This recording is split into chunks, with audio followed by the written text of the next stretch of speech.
One, two, three. What's good, guys? I had to go live a little bit later today. Couldn't really go live earlier. Had some work to do. But here we are. We're gonna chill out for a bit, maybe till like 12 or 12:01. We'll be here till late night. Just gonna hang out for a bit. Just talk some MMA. Nothing really new right now in the MMA scene.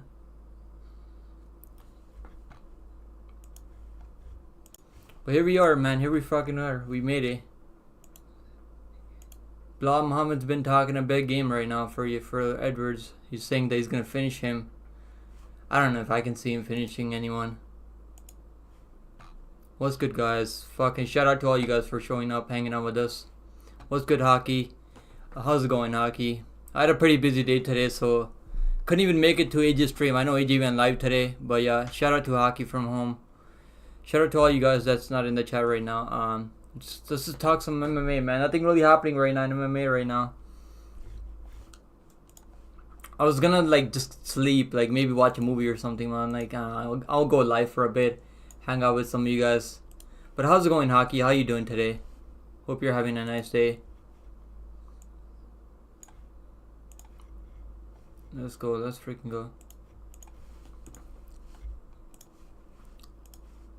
Yeah, Bilal Muhammad's out there saying that he's gonna go out there finish Edwards. I mean, do you guys see him finishing Edwards or not? I don't know if I see it.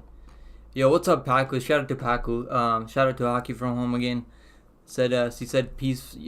See you next stream. I pick I have school at 9 tonight.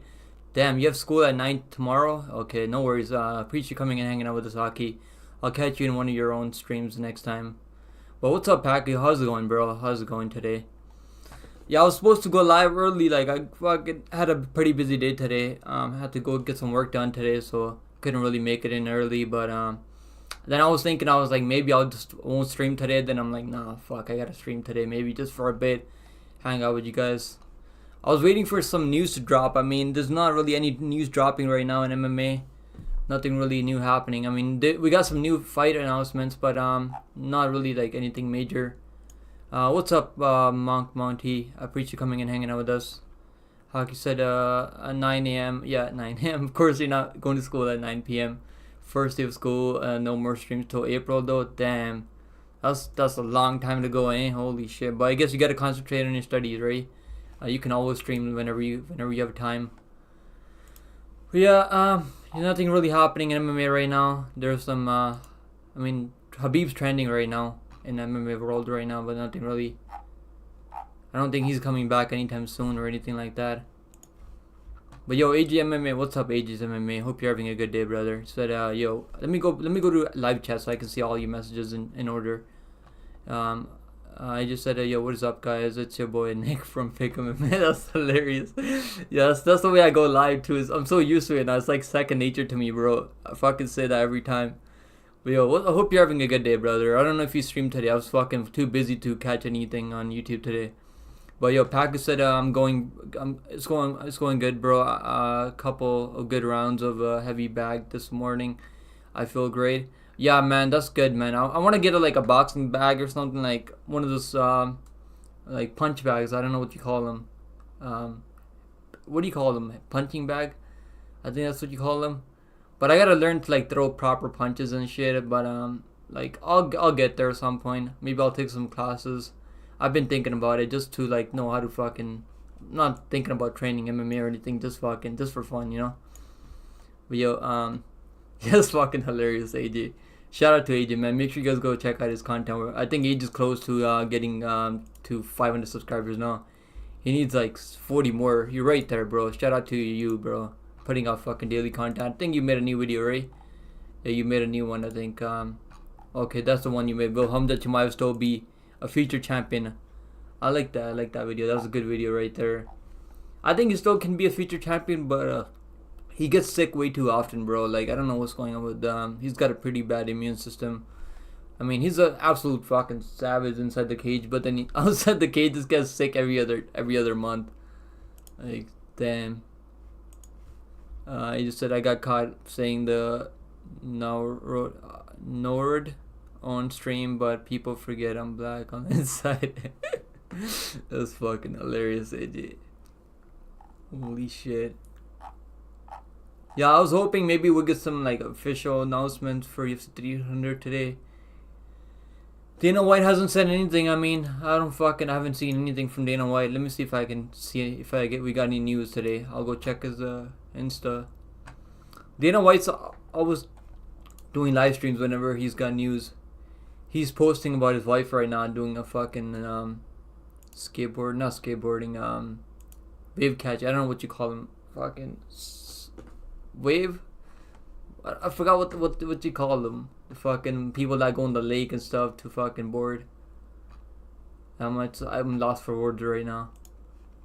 Yo, he said, yo, pick him. What's good, man? What's good? He said, yeah, what's up, AJ? How's it going, bro? Yeah, he hasn't posted anything. Yeah, he's not posting anything for about UFC 300, yeah. He's posting about power slap and shit. That's all he's posting. I think AJ from MMA Experts, he was live today, right? I forgot to catch one of his live streams today. That's probably the first time in a while I haven't caught his live stream. Yo, that's fucking hilarious. AJ said it's 5 week, baby. Let's fucking go, man. It's finally 5 week after so long, bro. It feels like a lifetime. I mean, since we had the last UFC card. It was like a month ago, right? I mean, did we get any more fight cancellations? Let's see. We still got 12 fights, I think. Damn. Yeah, we still got 12 fights. Let's see if the props are out. I haven't seen if the props are out. Normally the Bet Online they'll drop the props on Mondays, but it's not Monday yet. It's Sunday.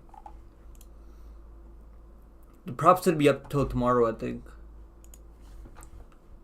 Let me see if the props are up. 1 second, guys.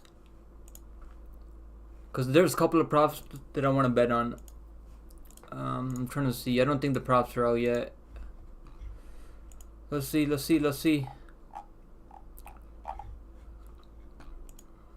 Yo, UFC 297 is like a lot of fights are getting cancelled on that card too. I think there's only like 12 fights in UFC 297. I was hoping we'd have like at least 13 or 14 fights. But by the time we get to the fights, it's like, oh, they just dropped the odds for UFC Vegas 86 right now. Well, Carlos Prates is minus 200 over Trevin Giles. But I'm gonna go back to Vegas 84. 1 second, guys. The props are not out yet. Never mind. God damn it. Yeah. Never mind. We'll go over it after. Let me catch up with the chat. Yeah, I'm hyped for the UFC finally 5 week, man. It's after so long too. We're gonna have fights every week now. Let's freaking go.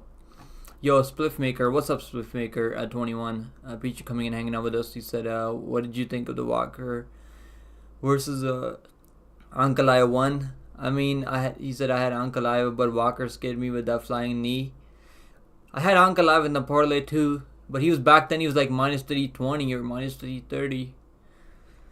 Yeah, minus 450, minus 500. I'm not really looking to like parlay him at these odds. I mean, even inside the distance, I'm not even sure if he's gonna finish on Walker, to be honest. But I do see Ankalaev getting it done. I think it's way too well rounded. Unless like Walker, like I mean Ankalaev. I see Ankalaev getting it done. I'm mixing up their names now. Damn it. But yeah, I do think Ankalaev is gonna get it done. But I don't know if he's gonna finish him though. Like I'm not too sure about it. I'm picking him by decision. I think it's gonna be a boring decision, but I don't think a boring decision is gonna get him a title shot. From what I've been hearing, the rumors, they've been talking about it's gonna be Ankalaev versus for the belt next if he gets a win here. But it's gonna be if it's not like an exciting knockout or something like that or finish. I don't know if the UFC can really justify giving him throwing him to Pereira next. And do they really will? God damn it! I gotta get some water. But yeah, do they really want a guy like Ankalaev as champion? Like, do you guys think Ankalaev will be the favorite over Pereira? Let's do a poll right now. That's the poll we need right now. That's if Ankalaev gets through Walker. Like, pretty likely the odds have him winning. But let's see, Ankalaev versus Pereira. I would pick Pereira. I think those leg kicks would absolutely brutalize Ankalaev. But all Ankalaev would have to do is just catch one of those leg kicks. Yeah, I think that flying knee had me worried too, bro. I had a bunch of parlays, but I didn't make much money off those parlays because Ankalaev I had Ankalaev, I had Javid Basra in the parlays, and I only had like two more fighters. I think I had Nurmagomedov in there. Then I had one more fighter in there. I can't remember which one it was. But it was like 200 to win something else, something like 400, 500. I think it was 500 to 200 to win 500, and I only won like $150 because two of the fights, two of them were no contest. Because Basra had kicked his cup or something. So and Henry quit. You can't really say quit, I guess, because he got kicked in the balls. But then Walker got illegally fucking knee to the head. So yeah, I'm not really betting on the main event. I'm just gonna parlay this one. God damn, I gotta get some fucking water. Yo, what's up, Western Mass Climber? How's it going, brother?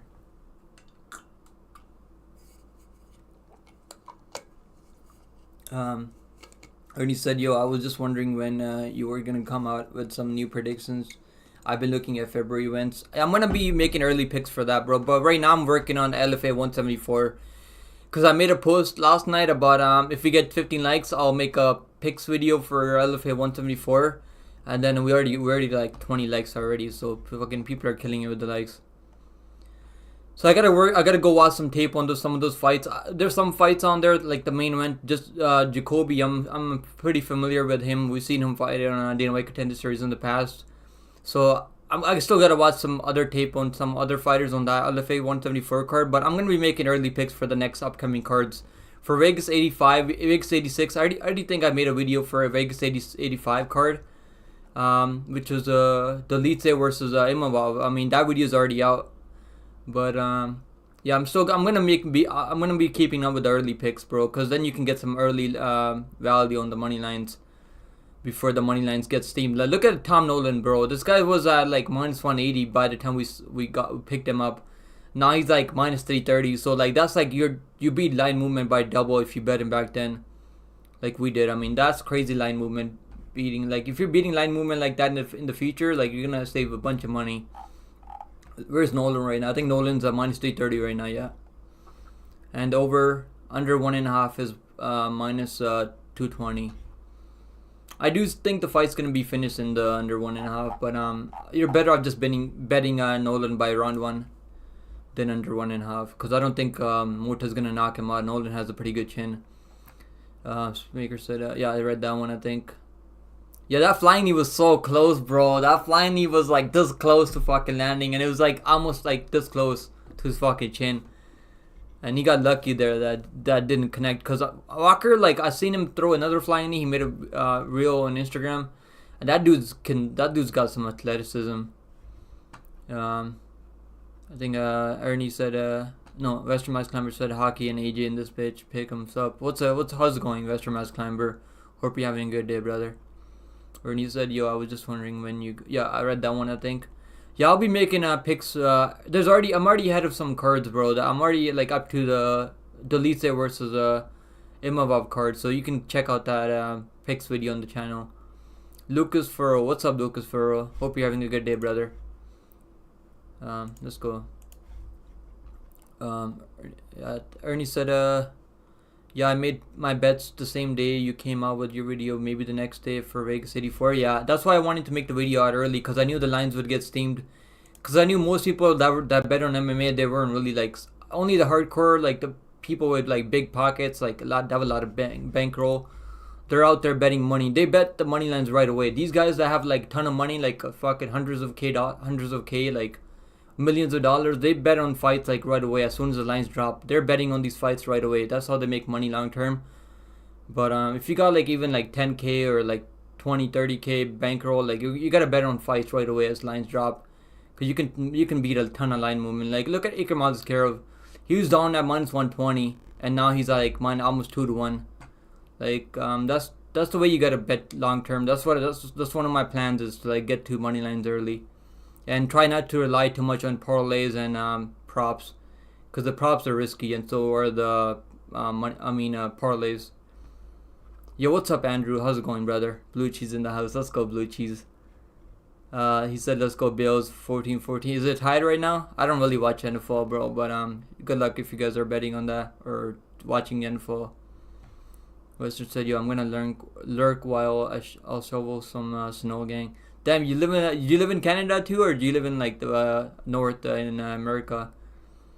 Yeah, I fucking hate snow, bro. I still don't have a snow blower, bro. Like I gotta go get me one of those snow blowers, but those things are expensive, bro. You gotta spend at least 1K to if you want to get a good snow blower. Like shit, those things are fucking not cheap. Those snow blowers.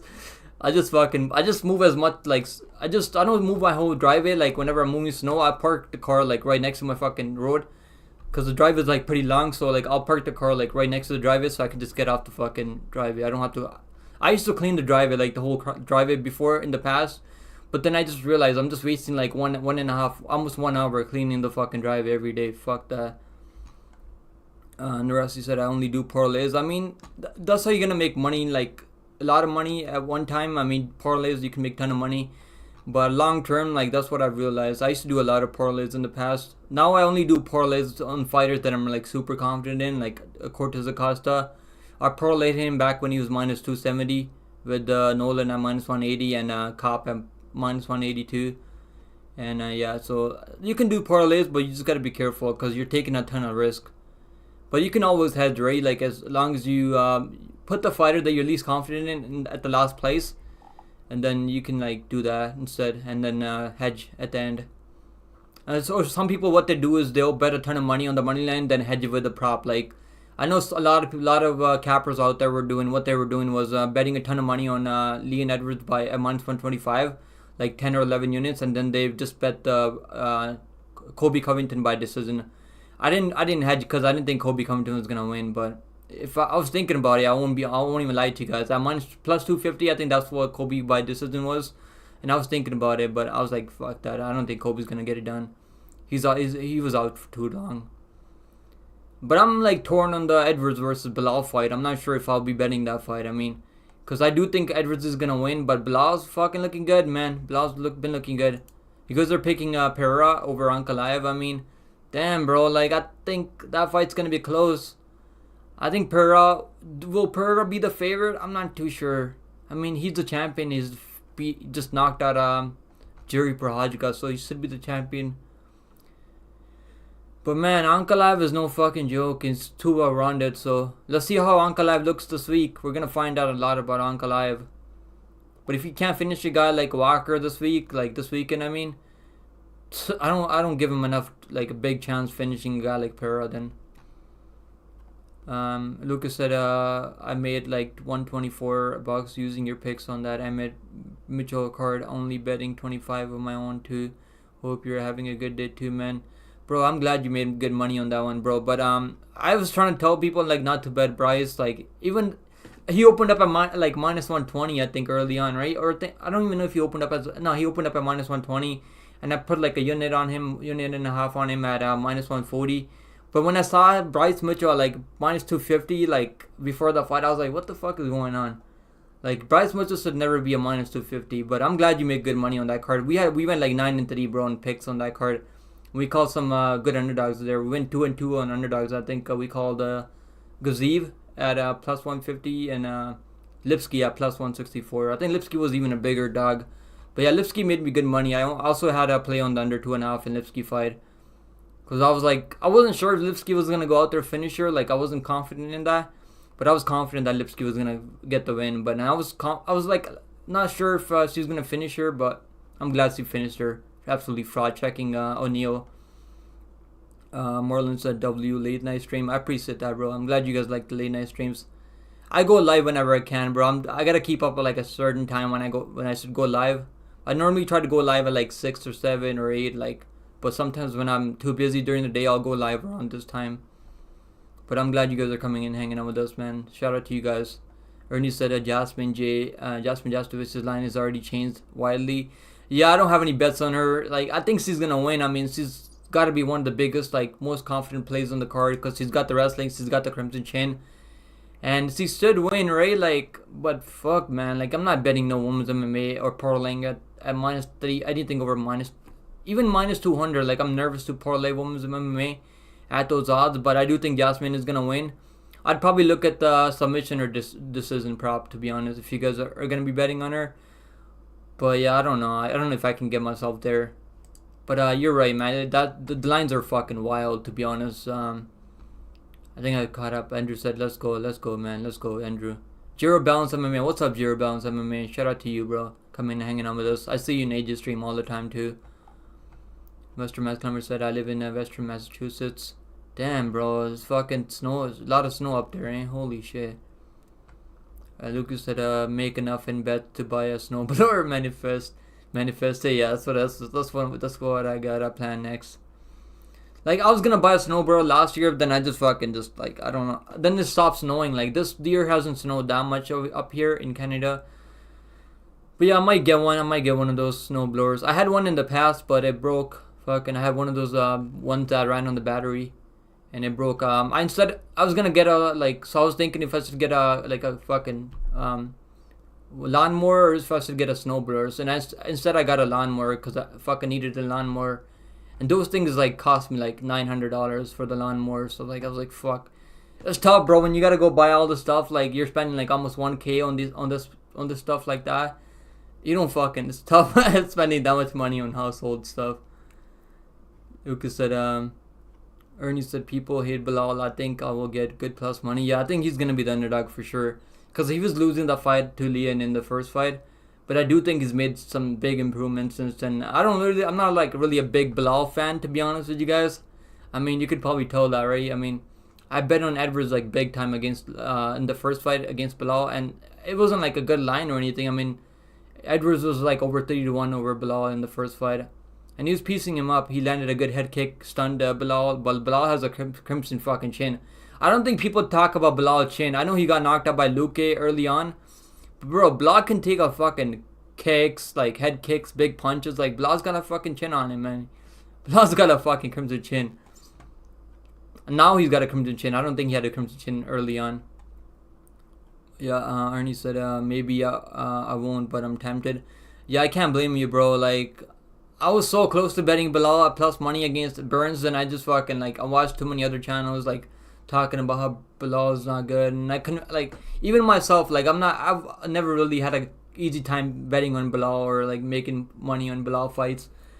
But I was bet on over 3.5, and the fight goes the distance in Bilal fight, and I bet the over 1.5 in the Brady versus Bilal and that cast. But I always had a tough time capping in Bilal fights. What's up, Rigo? Shout out to Rigo, man. Fucking putting out good content every single day out there.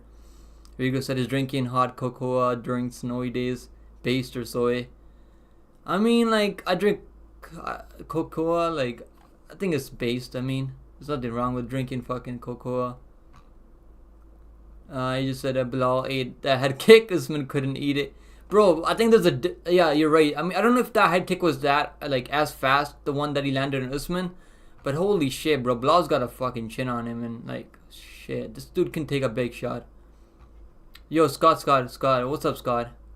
Damn, I just fucking said your name 3 times. That's crazy. But yo, shout out to Scott for hanging out with us. Said Bilal wishes he was Dagestani. He's like from Palestine, right? Is he from Palestine, or where is he from? But he's like from the area of the Middle East, I think, right? Marlon said Dagestan Bilal beats Edwards. Leon Scott, that's fucking hilarious.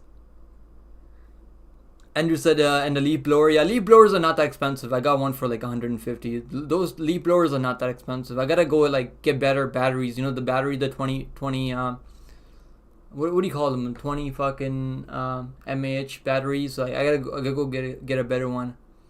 But those things run out so fast, bro. Like, I'm always fucking charging the batteries every time. Every time I need to use a fucking leaf blower, I'm always like fucking have to charge the batteries first.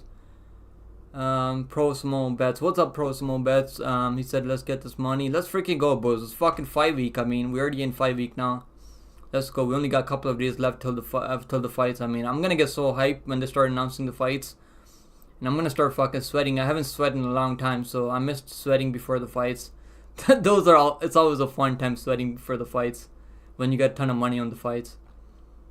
Lucas said, yeah, Bruno probably is going to end Weidman. Unfortunately, Bruno is always in a scrap. Even when he loses, Weidman seems to barely not get finished in the last fight. Yeah, Weidman, the thing you can trust with Weidman is, like, he's a tough motherfucker, man. I bet the over 2.5 against Brad Tavares, and everyone was out there saying he's gonna get finished in that fight. I mean, he was close to being finished. I'll say that much. But I don't know if he's gonna survive against the Bruno Silva. Bruno Silva fucking got some big hammers, but Bruno Silva doesn't have the best gas tank, and I still don't think Weidman has enough in him anymore to finish a guy like Bruno Silva. Bruno Silva's like a knockout or bust type of guy. I mean, he went the distance with that last guy, right? What was his name again? I can't even fucking remember his name, but. Yeah, I was shocked that he went the distance. I thank myself that I didn't bet the guy by knockout. I bet the under 1.5 like sprinkle they had it in a long shot parlay. But yeah, that was shocking that Bruno Silva went the distance last time, and he was mixing in some takedowns too. I mean, so he can definitely take down a guy like Weidman, which I don't think is gonna happen because Weidman does have the wrestling background. But yeah, I think Bruno Silva is probably gonna be a big favorite over Weidman this time. And I don't know if I can bet over 1.5 either on that fight. Because, like, Weidman looks way too slow now. But I hope as a Weidman fan, I mean, I've been a long time Weidman fan. So I hope as a Weidman fan he gets it done. But I don't know if it's going to happen. I'm probably just going to stay away from that one. But I do think Bruno Silva should be the one getting it. He's going to be the one getting it done. Let's go, guys. Let's go. Ernie B said this is, yeah, coffee. I don't drink coffee every day. But whenever I do, like, whenever I feel so fucking tired, I'll drink some coffee. I drink Nestea coffee sometimes or French. I'll go to Timmy's, Tim Hortons here. We got fucking Tim Hortons right next to my house. It's like a minute walk from my house to the Timmy's here. Then I got another Timmy's like a kilometer away. So we got fucking like 10 Timmy's here. Tim Hortons, I mean. Marlon said I'm riding with my fellow American Billy Muhammad against Leon Scott. I expect that, bro. I think Bilal could get it done, man. I mean, it's not like look how many improvements he's made, right? Like, look how improved he looks now. Like, his striking has come a long way, bro. Like he's got some power too now. It doesn't have like knockdown power or anything, but he can still stun some guys on the feet. I mean, he's mixing in a lot of body kicks now, leg kicks. I mean, doesn't throw a lot of leg kicks still, but he's throwing more kicks than he used to. Before he used to just like box and hold people down and just fucking. It was like the worst style to watch out there. But nowadays, like, he's actually like out there striking with guys instead of just taking them down and not fucking doing anything from top. He's actually fucking putting in the work now. But yeah, I'm waiting for the props to drop, man. If you make sure you guys join the Discord if you guys are not in the Discord. I always give you guys tell you guys which props to bet on, because last time I remember I was telling everyone to bet on the over 1.5 and that Smith versus Roundtree fight. Then I ended up not betting it myself. I got too fucking scared, to be honest.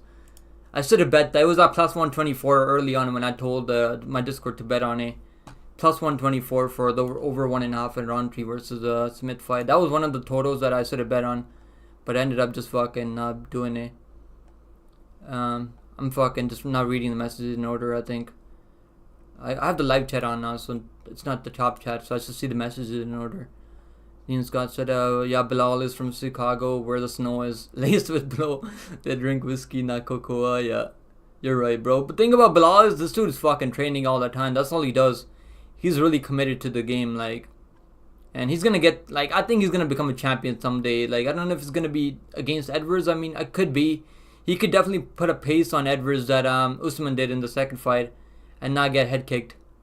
I mean, that could be true. That could happen. And I'm not like super confident. I was confident against Kobe with Leon Edwards, and I was willing to bet on him.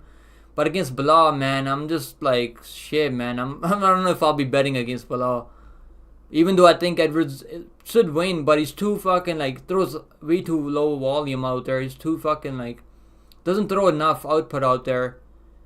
And he keeps the fight way too close against some of these better guys that when he faces them. Aline said, yeah, I read that one. Ernie said, I'm white from Kansas City. Bilal is more my people than Habib's. That's fucking hilarious, Ernie. Kansas City, eh? I heard Kansas City's got some fucking characters up there. Andrew said 12, 21, 14. Oh, that's the score right now? Damn, bro. I haven't bet on it, like, football for years, bro. I can't even remember. I think I bet on it one time and then went into overtime. Then I lost my bet. I had like $150 on the line. I can't even remember which team it was, to be honest, anymore. It was like 5-6 years ago. Then I was like, fuck this. I'm not betting on football anymore. Western Mass Climber said, Rigo, whatever you are drinking is soy. Holy shit, Western Mass Climber bringing the heat late night. Lucas said, I came in late. Did we already talk about Sean versus Duplessis? Not yet, bro. Not me on the other poll. I guess so. Pura is up at 70% almost over Ankalaev. I think if Ankalaev gets a finish, like, does a decision win him, get him a title shot? Like, who else is there at light heavyweight? I don't think there's anyone else out there at light heavyweight. So, like, what if Ankalaev gets a knockout? I mean, he's definitely going to get the title shot if he gets a knockout here.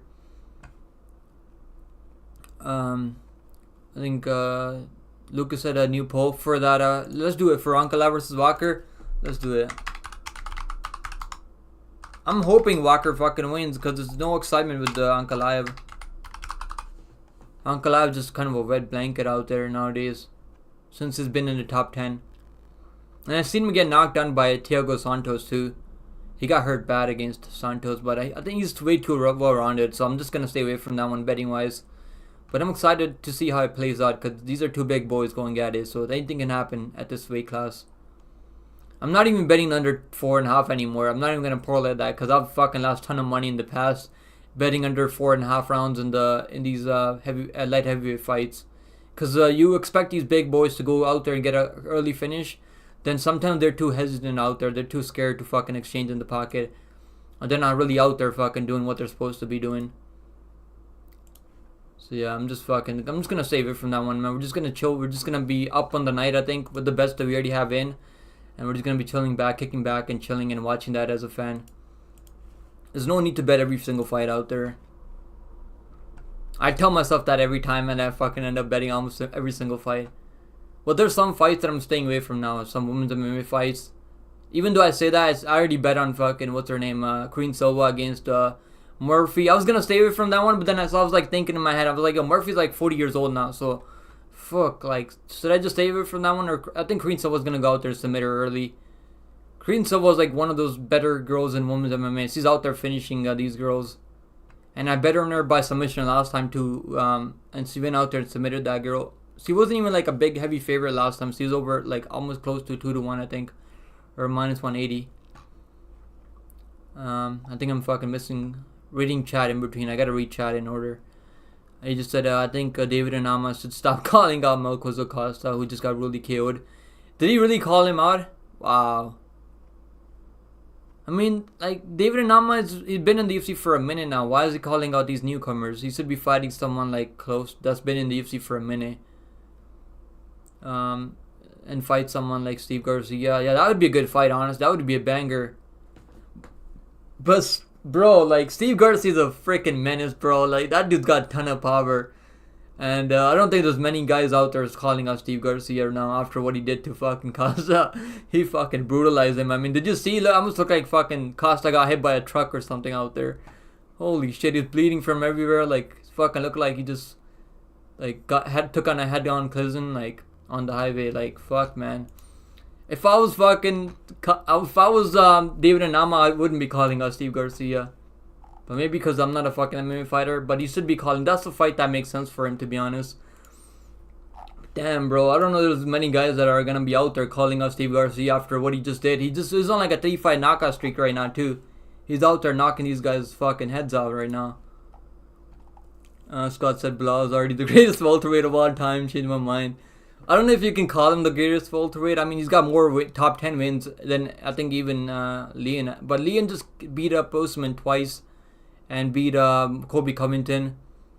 And but yeah, I don't know. I think they're on similar paths right now, Bilal and Edwards. If Bilal goes out there and beats up Edwards, if he finishes him somehow, like, that would definitely make him the greatest.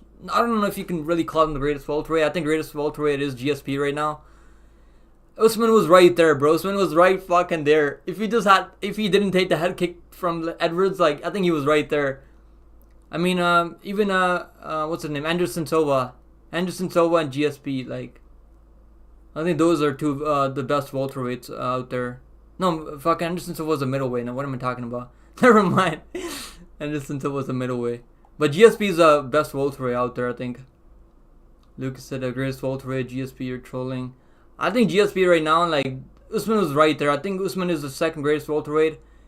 I think right now Edwards is the third, and then Bilal right now is fourth right now. Bilal is in the top 5 greatest welterweights out there right now with the wins that he's got, but he's not really out there finishing anyone. And GSP was out there finishing guys, I mean. He had some decisions out there, but he's still out there finishing people. Classroom, what's up, Classroom? I hope you're having a good day, brother. He said Bilal be scared to hurt his opponents. There's no reason he couldn't finish Burns. Yeah, he just didn't have the urgency. He was just more than willing to just win a decision there. And I was fine with that because I had a play on the over 4.5 rounds in that one. So I was kind of happy that it went the distance, but as a fan, like, I was disappointed. I was disappointed that Burns lost to him too, because I'm a big Burns fan. But I'm now that I say that, I'm picking fucking JDM over Burns now. Scott said below. I think read that one. Uncle Ive's up right now, 67%. Fair enough. I think Uncle Ive's gonna win. But as a fan, I hope fucking Walker does it. But I don't think Walker's gonna give Pereira any problems. I think Pereira would just knock him out in the first round. Yeah, I read that one. There's no reason he couldn't finish Burns. Yeah, I agree with you, bro. You should have finished him. I mean, Burns couldn't even throw his left arm. I think left hand. Scott said a high level edging. Lucas said the greatest welterweight. GSP trolling. I mean, Bilal, if he gets the belt, then I guess you can put him up there. Like, but right now he's in the top 5, I think. But he's gotta win that belt. Lucas said it is for sure. Jared Bell said I got my comment way up. I'll read it, bro. Once, my bad. He said speaking on what betting to lay off of UFC card. First fight of the night, title fights, debuting, inflated odds fighters. I agree with you, but there's some fighters that you can like still bet on, because like Tom Nolan back when he's minus 180, I think he was a great play. But now that he's over minus 300, like, I wouldn't really recommend anyone to bet on him at these odds. But I still think he's gonna get it done. But yeah, you can't be betting on fighters that are making the debut. And I don't have any bets on Gene Silva. I'm staying away from that one. If Gene Silva was anything under minus 300, I would probably parlay him. But at minus fucking whatever, 700, 800, like, fuck that. I'm not betting on that. Even the under 1.5 is like minus 350 right now. I would rather just stay away from that one. There's no need to bet every single fight out there. Even though that seems like easy money. But you never know, man. This fucking guy, whatever his fucking name is, Weston Wilson, he's got some slick jiu-jitsu. He had fucking Brito in like a knee bar, but got his face smashed in afterwards. But I don't think Weston Wilson's gonna do anything. But I'd rather just sit back and watch, see how good Gene Silva really is. And I was impressed with his performance on Dana White Contender Series. He beat up the guy Vallejos, who's undefeated 11-0, and he looked great out there, man. And I picked Vallejos in that one because I thought Vallejo was gonna be going out there and getting something done. But Vallejos has a crazy chin. I think he'll make a comeback to the Dana White Contender Series this year, maybe. I could see them giving him another chance because Vallejos is a tough motherfucker. But yeah, Gene Silva trains out of the Fighting Nerds team with Kyle Bahali and those guys. And I've been high on those guys in the last year because they had a ton of guys come up on Dana White Contender Series in the last 2023 year. Marlon said, I read that one, I think. Andrew said, I'm in my glory. Yeah. Are they winning, bro? Bills are winning right now? Good stuff, man. Good stuff, Andrew. Scott said, just pay a Mexican family to shovel your driver for $2 an hour. You're a fucking menace. God, what the fuck? Oh, man. And just said Bills are on top. That's good, bro. Good shit. Merlin said a woman's at WMC. Cheers. Andrew said Dolphins are going for a deep dive swim. Jared Bounce said speaking on what... I don't think I read that one. Yeah, I mean, I like betting on some title fights. But there's like some title fights that are too fucking hard to bet on because it's too hard to call. But I'd rather just like... I just like betting on most underdogs and some title fights out there. Like, I'm betting on Duplessis. I'm betting on, what's his name? Topuria plus money. Like, I won't be too mad. I'm not saying they're like absolute locks out there at those odds. But at plus money, I'm willing to take a shot on it. But yeah, Topuria's got a tough fight ahead of him. Ernie B said, I'm betting Muhammad. He's been training a lot with Habib. Yeah, every time he's been training with Habib, he looks like a menace out there. That's the only time he got a finish too, right? Against Brady. Because he was training with Habib. And you said Pereira will get it, but Ankalaev will be on top. Yeah, that's gonna be a tough fight, man. I think that's a tough fight, to be honest. But I would pick Pereira in that one because Ankalaev can't check a leg kick, man. But he could definitely take him down, and fucking that's a tough matchup for Pereira. I think that'd be a good matchup for. That would be a good competitive fight. I think the odds would be close in that one because I think most of the fans will be betting on Pereira, but I think most of the hardcore bettors, most of the hardcore cappers that cap MMA, I think they'll be on Ankalaev's side with the wrestling and everything. Dear Bounce to speaking. Yeah, I read that one. I'm way too behind on the chat. I gotta catch up. Scott said Ankalaev wrestles. Alex did that. I could see it, but I think Alex is like he's working on that part of his game now, and he's fucking huge, bro. Look at Alex. He's like two. I think he posted a post on Instagram that he was like 104 kilograms. That's fucking insane. This dude's huge for light heavyweight. I don't know how he ever made middleweight, to be honest with you guys. His chin looks like it's better at 205 too. He took some big punches from Blachowicz and from Jerry Prochazka too, and he was able to take him. Didn't really phase him all that much. Bruno's going to wreck Weidman. I think I agree with you, Robert Chicken Wings. I think he is gonna wreck him. But I don't know, man. I'm just not gonna bet Bruno Silva at fucking anything over minus 300 or anything over minus 200. If he opens up at anything under minus 200, I'll bet him. But anything over minus 200, like I still have that fucking memory of him getting fucking knocked down by GM3 and getting submitted. That keeps replaying in my mind every time I think about betting Bruno Silva. That keeps replaying in my mind. So I'm just gonna save it from that one because I think Weidman is still a tough motherfucker, man. He's still got the wrestling too. If GM3 can if Weidman can mix in the takedowns, I mean, fuck, man. You never know. But he's 40 years old, so I don't think it's gonna happen. I'm just gonna save it from that one. I think betting wise, but I agree. Bruno Silva should be getting that win. I mean, Ernie Western Mass Numbers. Cheers to you, brother. Ernie said people hate Bilal. I think yeah, I read that one. I think I'm way too behind. I gotta catch up. Yeah, I'm like fucking 2 miles away from you from the chat. Ernie B said Ian Gary won't make it to the title shot. I think he will. I think he's talented enough that he'll make it to a title fight at some point, but he's gotta like, if he takes on someone like a good wrestler that can hold him down, I mean, or someone like Shavkat, I think he's gonna lose to Shavkat. I don't think he's gonna beat Shavkat.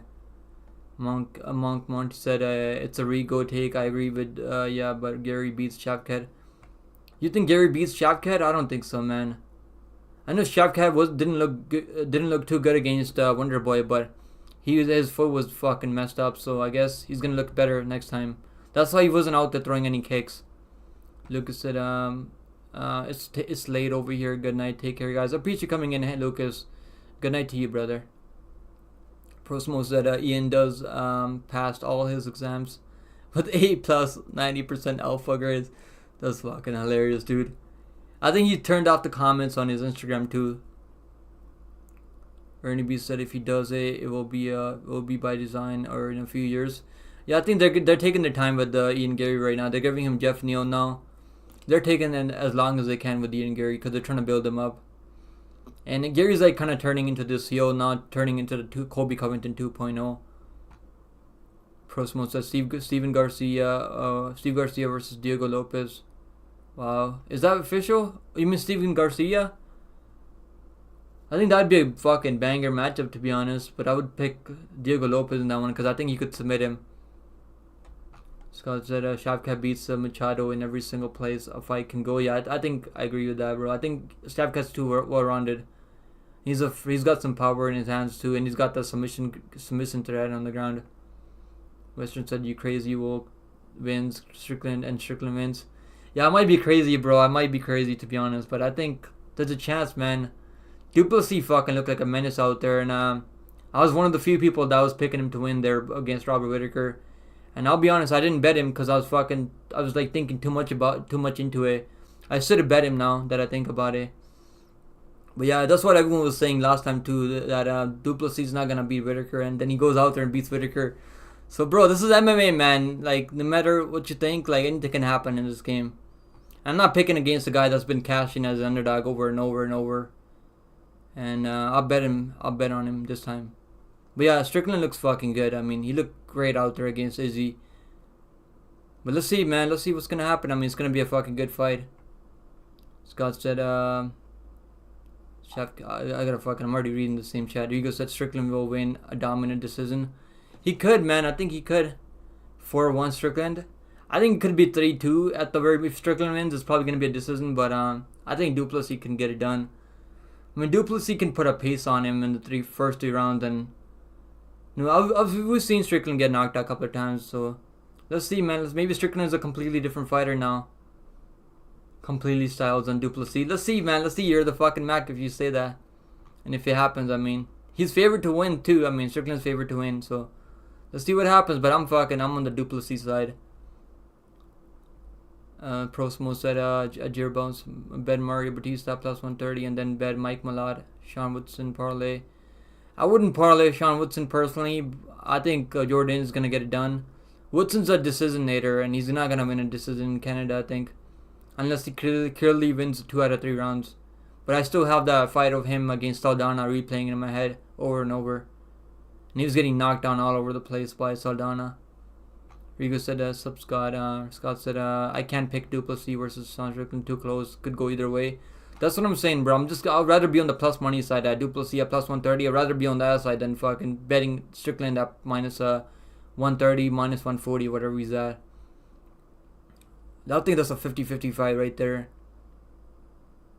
Norasi said, I think Shavkat will be champion. I think so. I think he's favored to be the champion, bro. The bookmakers, I mean, I'm fucking mumbling. But the bookmakers have him as the favorite right now over Edwards even. He's minus 180, bro. I don't think he should be that heavily favored over Edwards. But I do think he's going to be the champion whenever he gets that title shot. Western Mass Number said, Rigo running with my take. Brain dead, Canadian. Damn, bro, you really don't like Rigo, eh? I think, just because he's picking Strickland doesn't mean he can't fucking... Everyone can have a different same opinion, I mean, for a fight.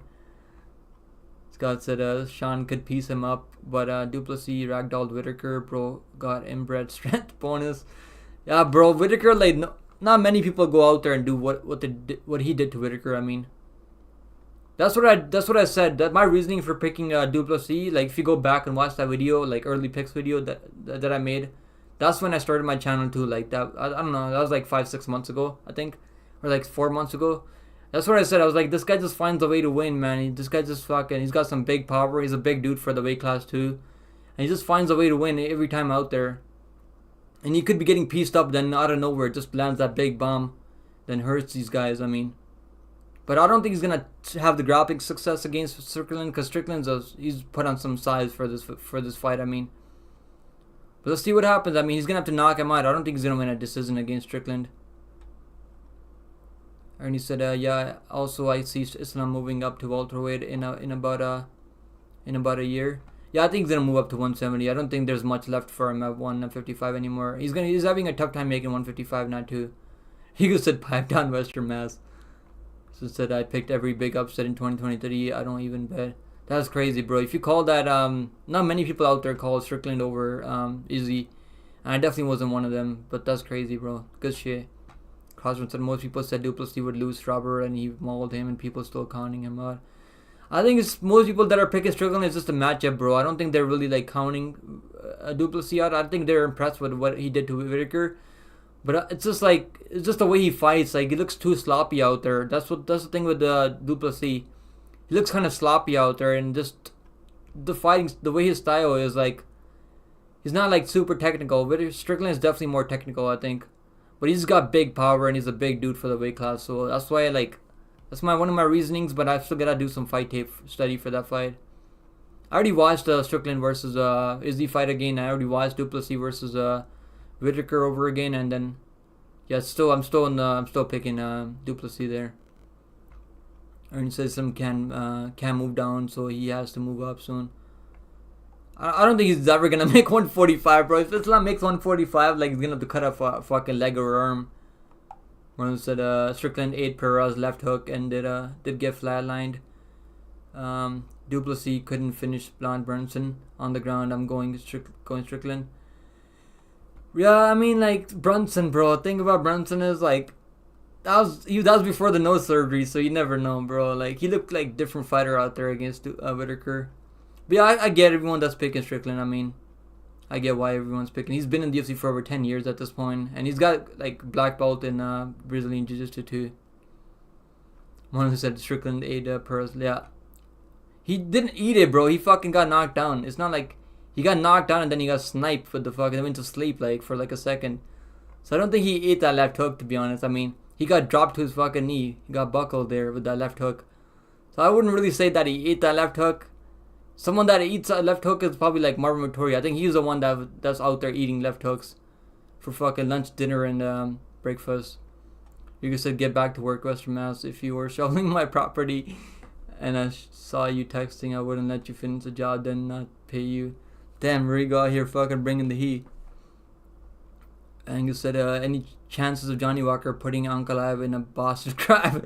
That's fucking hilarious, bro. I don't know, man. These are big boys. Anything can happen. That's what I'll say. But I'm just gonna watch as a fan. I'm not betting on that fight. I think the over 1.5 can hit. I do think the fight's gonna go over 1.5 rounds.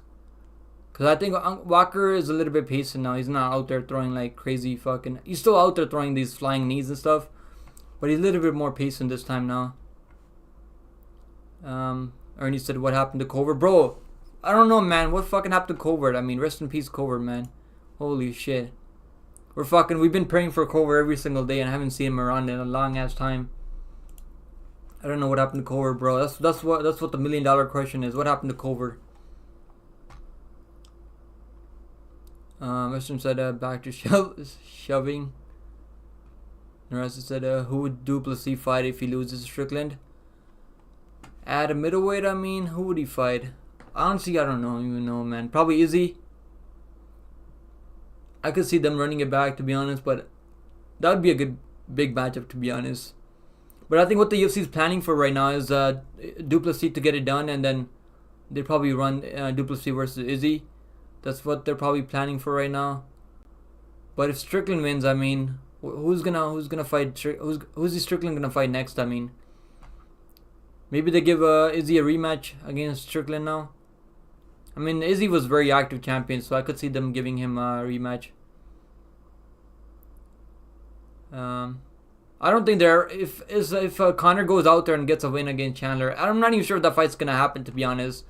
From all the interviews that I watched Chandler after Conor announced the fight, right?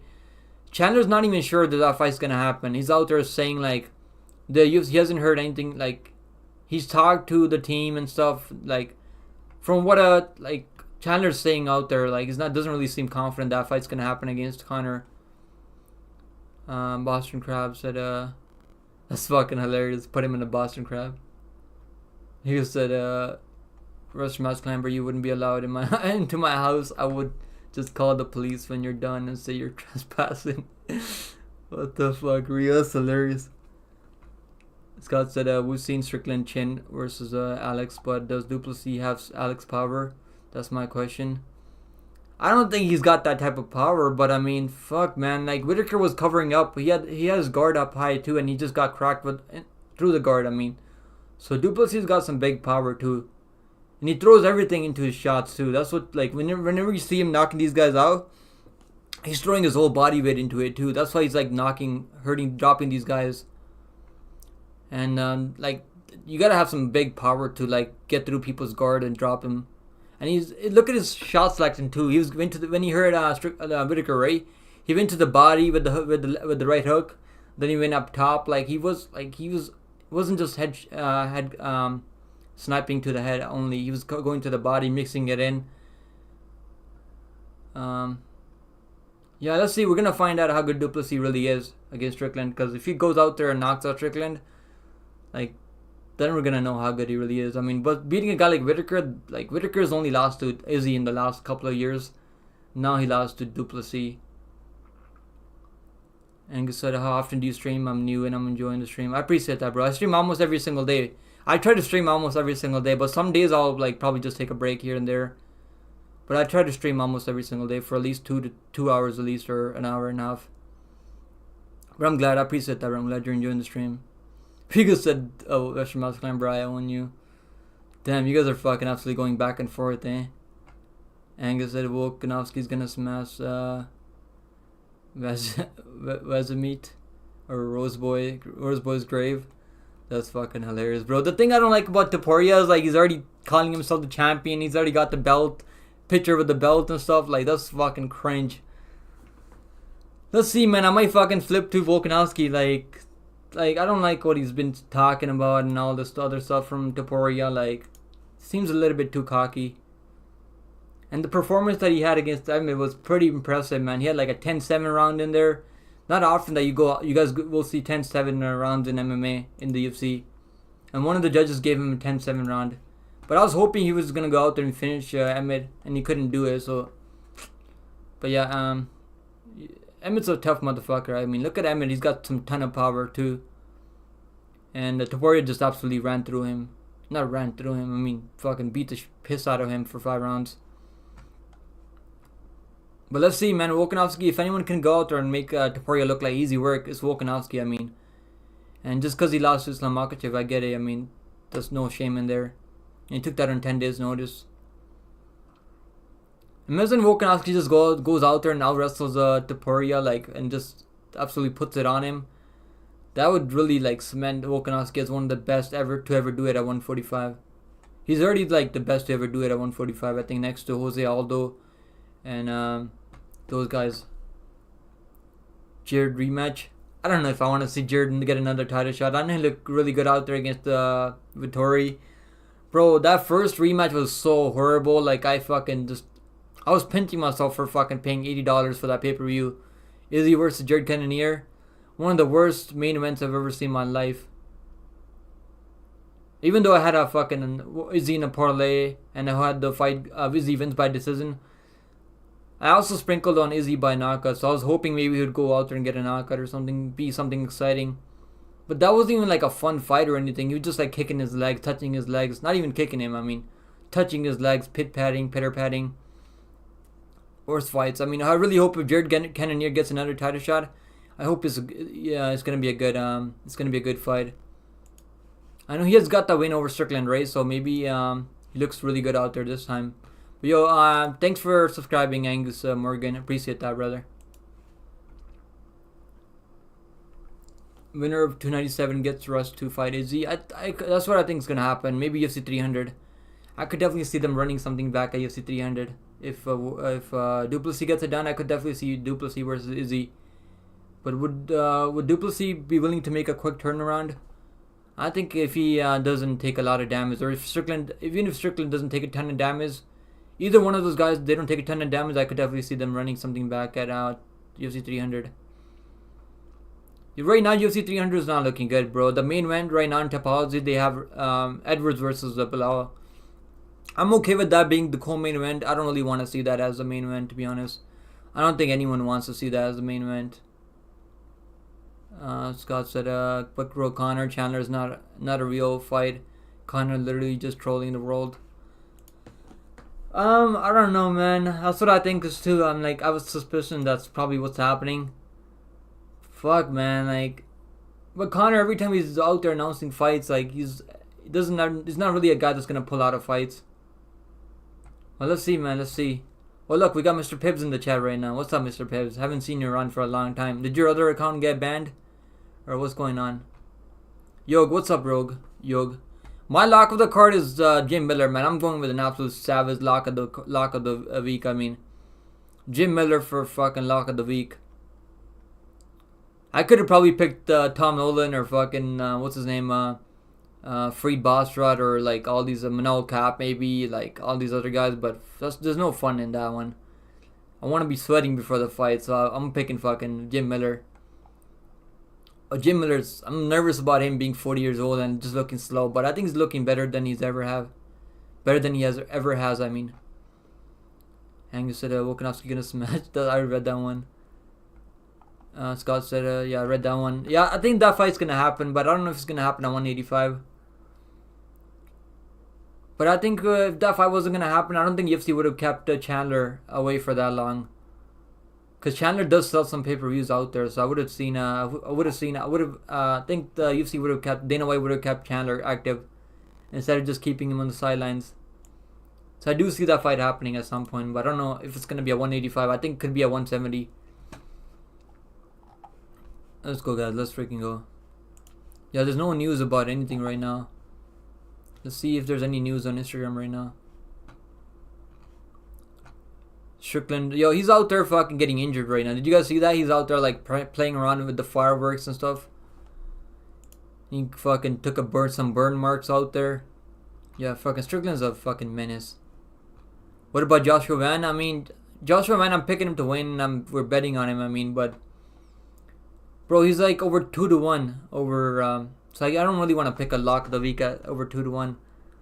But I do think he's gonna win. Like I bet him again in his last fight too, and he got that done. But it was looking a little bit sweaty, bro, early on in the first round.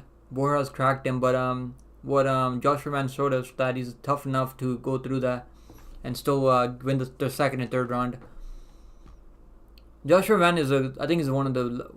I don't know. I think he's a lock. I mean, he's close to a lock. I mean, but that guy Buenos, bro, that dude's fucking wild. I mean, he's got the same type of style that Johnny Walker does, but with the jiu-jitsu game. But I don't think Buenos is gonna win at 35 years old, making his UFC debut. But if Joshua Van, like, he's too young, bro. He's too young. That's what I'm worried about him a little bit, because he's still a little bit young out there. Only 23 years old, but he's too well-rounded, I think, right now. Peter said, Faraz Jahabi, is that you? That's fucking hilarious. Angus said, bet the house and Miller. I wouldn't tell you guys to bet the house and Miller, but I think he's gonna get it done, and I'm picking him as a lock because I think he should be one of the best plays as an underdog. But now I think the line's moved, right? In the last couple of days, he's the favorite now, -115, even money now. Angus said, thoughts on Paddy versus Nate at UFC 300. I don't love it, but it seems very possible. Bro, I don't want to see that fight, man. Come on, can we not fucking make that matchup? Who would win that matchup? Fuck. Paddy looks so gassed out there after 2 rounds. Yeah, I don't know, man. I'd probably pick Paddy because he's a little bit better striker. Fuck, man. Diaz has a really good submission game, though. He can throw some hands as tough as they come, too. But I don't know, man. I don't want to see that matchup, to be honest. Yoke said, what about, yeah, Joshua Van is like, he should be one of the better plays on the card, too. I think Joshua Van's a good parlay piece. Scott said Connor's talking about boxing Pacquiao, bro. Yeah, I heard that, too. I don't know. I don't want to see that matchup. I mean, it would be a good, like, Pacquiao's been out for so long now, too, bro. Like, I don't know why he's calling up Pacquiao now. It probably would do a ton of pay-per-views, to be honest, in boxing. But do we really want to see Pacquiao? I mean, Pacquiao's what, 40, 50 years old now, almost 45. I don't know how old he really is, but I think he's like close to 45 or 50 now. And he's not really out there training anymore. He's like serving as a politician now, isn't he, in the Philippines? Ernie said Miller wins and they make Daniel interview him. Yo, that's fucking Daniel. He's got something against Miller, eh? Doesn't want him to be in the Hall of Fame. Holy shit, that'd be fucking hilarious if they made a DC interview him, I mean. Peter said this fucking guy. Merlin said McGregor is rich as fuck, going through a midlife crisis off the Peruvian cocaine. Yeah. I mean, I think like if he's really serious about coming back and fighting seriously, like I don't think he's really gonna be out there doing coke and stuff. You can't be doing coke and fucking fighting at the same time unless you're John Jones. Then you can be doing whatever the fuck you want. You said, if that's a midlife crisis, it seems awesome. Yeah. That's fucking hilarious, bro. Bitches and fucking cocaine. Morning said, midlife crises are always awesome when you have a Brad McGregor midlife crisis. Yeah. McGregor's midlife crisis is better than Dan Hooker's midlife crisis. Yeah, that's fucking hilarious, bro. If I had the money that McGregor has right now, I would never fight another day in my life. I mean, why would you need to fight? Like, I guess just for fun. But he's making a ton of money out that whiskey that he's selling now. Doesn't really make sense for him to go out there and fight anymore. I mean, he made I don't even know how many millions of dollars he made against Habib. I mean, I think that fight could have been a lot different if he wasn't out there drinking and stuff, doing partying and stuff.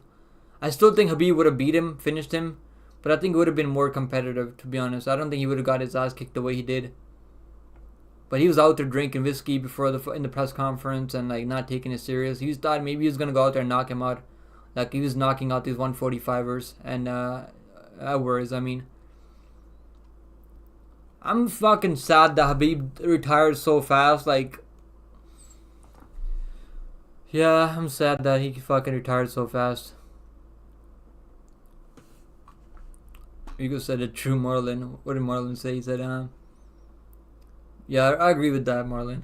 You're right. I would rather have McGregor's midlife crisis than Dan Hooker's.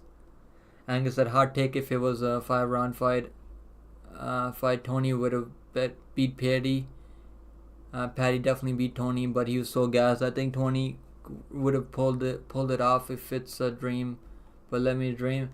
Bro, like, don't think about Tony, bro. He's got no takedown defense. Like, even when Paddy was gassed right in the 3rd round, he still couldn't defend a takedown. Like, oh, fuck, man. Tony was letting those hooks go at the 3rd round. Tony was looking good. But he just can't defend the fucking takedown. He's got no fucking testosterone left anymore. Hugo said true, Marlon. When I said, who the fuck is Paddy even going to fight next? Chase Hooper? I would want to see that matchup. I would pick probably Chase Hooper, to be honest. I think Chase Hooper is making some big improvements. I mean, and he's staying active too. But that would be a matchup that I want to see. But I doubt they're gonna mediate that matchup. They're probably gonna try to build up both of them separately. Ernie B said Tyson Fury was all high on coke the day before he fought with Francis. His eyes were bugged out of his head. Does Tyson Fury really do coke? I don't know. I've been hearing rumors that he does, right? There's rumors that he's out there doing partying and stuff, but I mean, like, if he didn't train properly, I don't think he would have went the distance with Ngannou. Like, he didn't really look like himself. Maybe that's just the age catching up with him, maybe. And I don't know, man. That Fury fight with the what's that guy's name again? I'm fucking forgetting his name now. That Ukrainian guy. Usyk, right? Usyk, yeah, Usyk. What do you guys think about that matchup? Let's do a poll for that matchup. I guess Ankalaev wins the other poll. Let's see who you guys pick. Fury versus Usyk.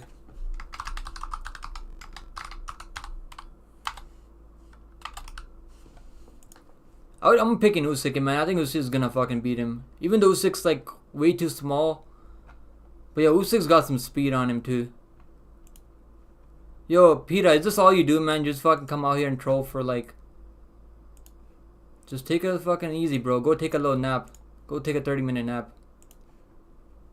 Angus said CM Pink versus Tony. Who you got? Bro, I would pick Tony over CM Pink any fucking day of the week. Holy shit. Marlon said Dan Hooker gets a bunch of gay tattoos.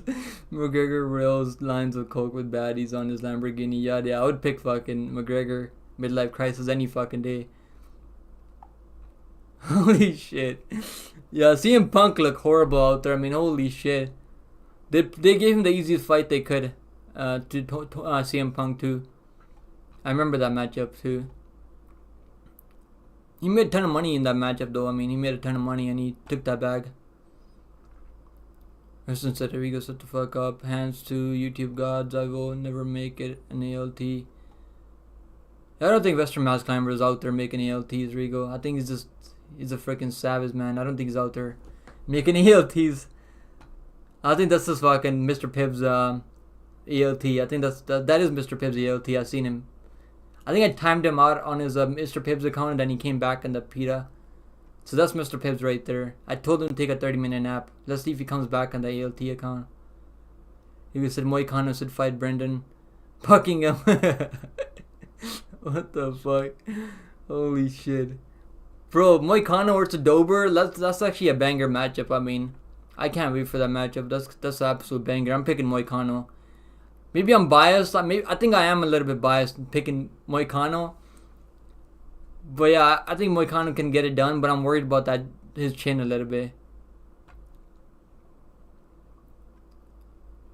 There he is. He's back. It's Mr. Pibbs. He's back in the ALT. He probably had all these accounts signed in. He's probably like fucking switching back and forth. Mr. Pibbs, man, you're fucking one of the most committed guys to trolling I've ever seen in my life. Shout out to Mr. Pibbs. Western Mass Climber said Usyk, Ali, Jake Paul, we have same birthdays, January 17th. That's fucking dope, bro. I know you told me your birthday is January 17th. I'm turning 26 on January 11th, so we're close. Our birthdays are close. Shout out to Western Mass Climber for fucking having a birthday a couple of days after me. Yo, what's up, Lateral Spencer? How's it going, brother? Angus said Brendan Schaub versus Tony. Who you got? Bro, Brendan Schaub fights at heavyweight though. Like, bro, if they were to run a fight like out in the streets out there, I would pick Brendan Schaub just because he's fucking like a heavyweight.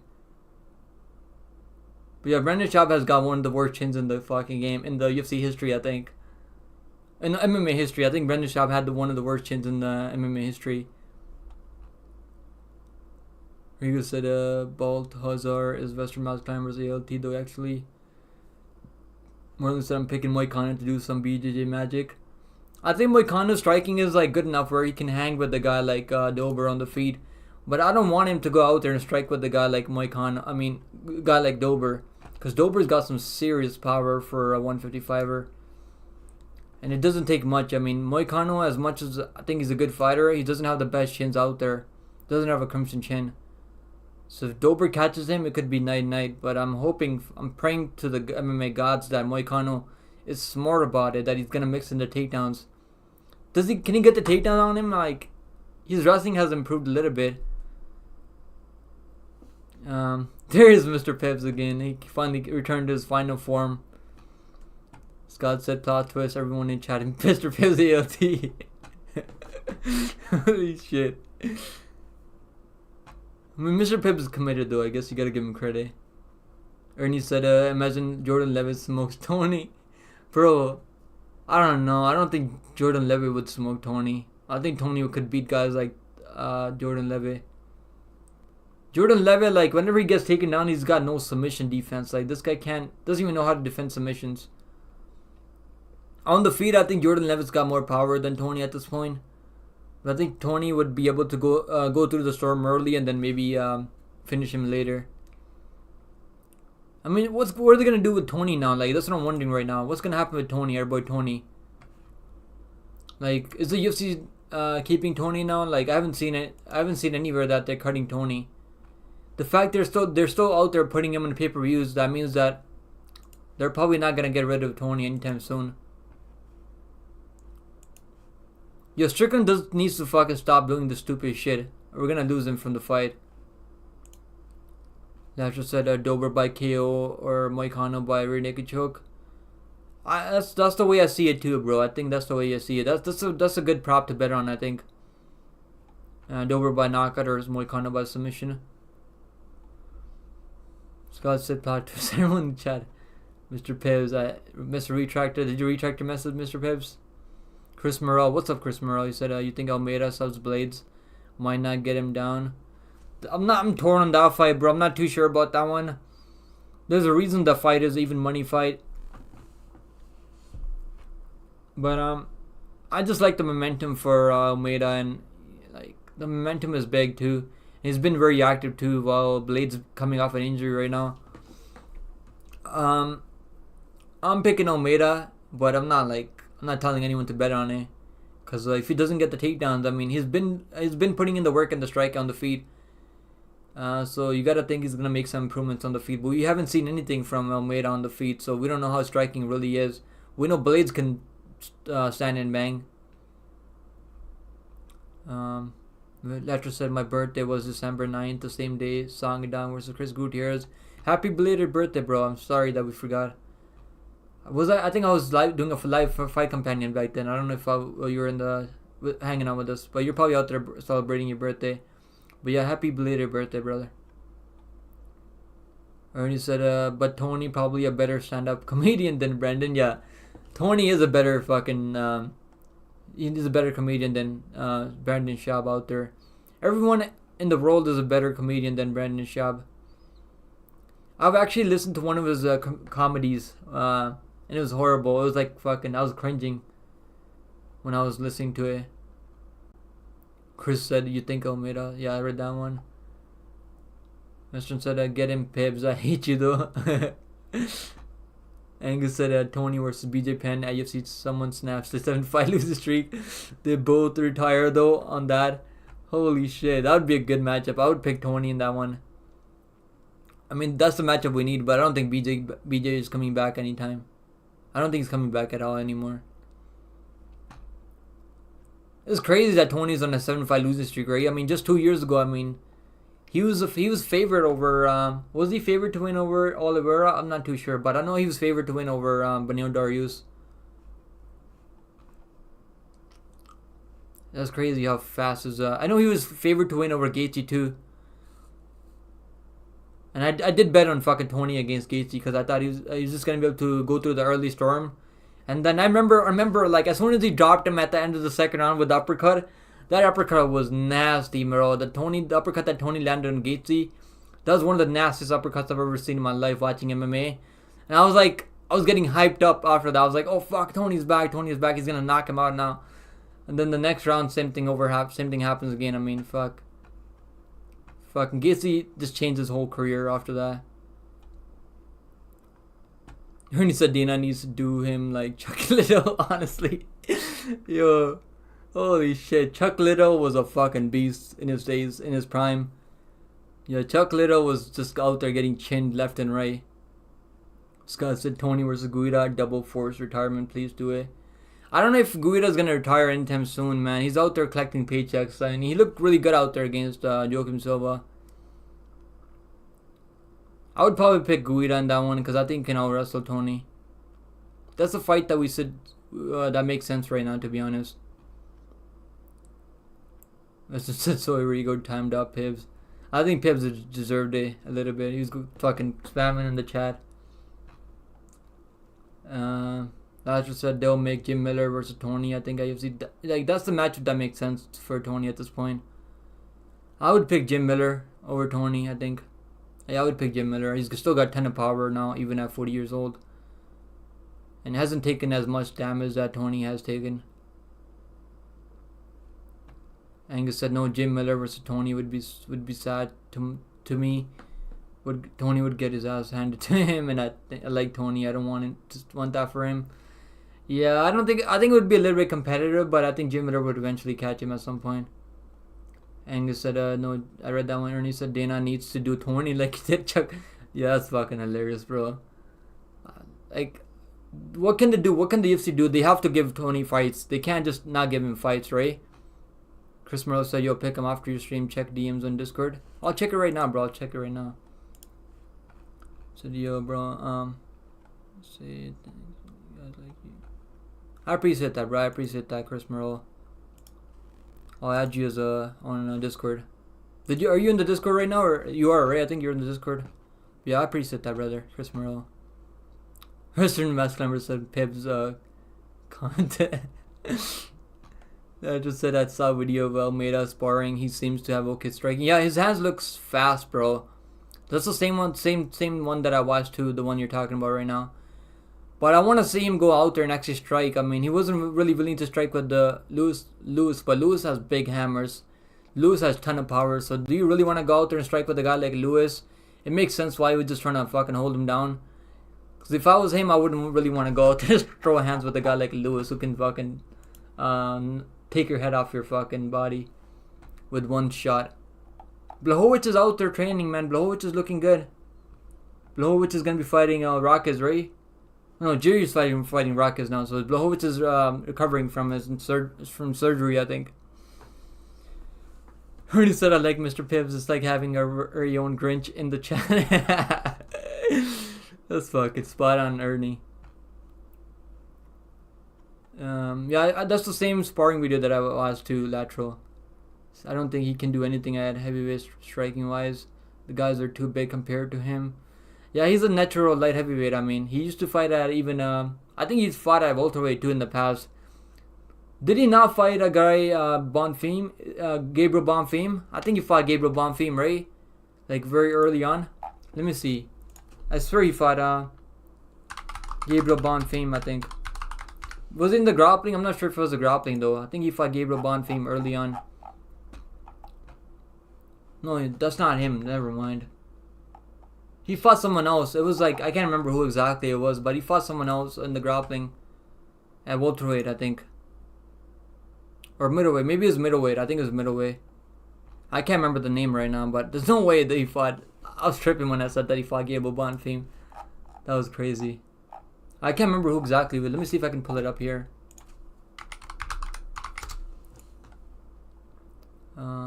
Almeida. So many Almeidas out there.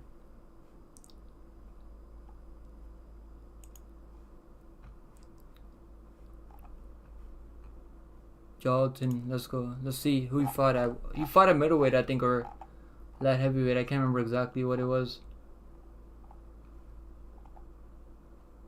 Well, he fought, yeah, his first fight in the UFC was, I think, Parker Porter. Of course, they feed Parker Porter to him early on. Yeah, I can't remember who exactly it was, but he's fought at middleweight or welterweight in the past. I can't find it here now.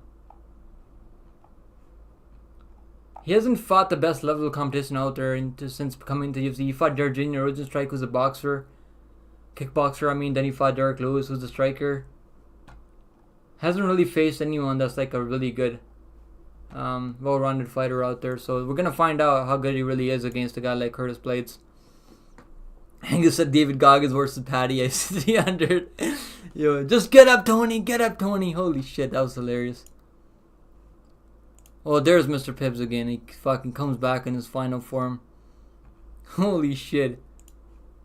Fucking Crown Prosecution Service. What the fuck? Yo, how many comps do you have, Mr. Pibbs? Holy shit. Mr. Nice comes to pass me the wrench pick. I'm becoming Tina's eye here. Maybe in the future, bro. We got too many fucking mods in here right now. I'll give us some mods in the future. Ernie said Tony gonna show up with his CTE in Goggins' front yard like a hood rat girlfriend ready to fight. Bro, holy shit. Imagine fucking Paddy versus David Goggins. That'd be crazy. I still fucking remember that when Goggins was out there yelling in his corner. Get up, Tony. Get up, Tony. Get up, Tony. Holy shit. Like, I don't think David Goggins ever fucking got taken down by anyone in the past. Or you probably know what's up. Ernie said, yeah, I read that one. Scott said, Guida, the kind of guy you see dressed like a nice Dice Clay at 3 p.m. on Tuesday playing pinball by himself at bowling alley.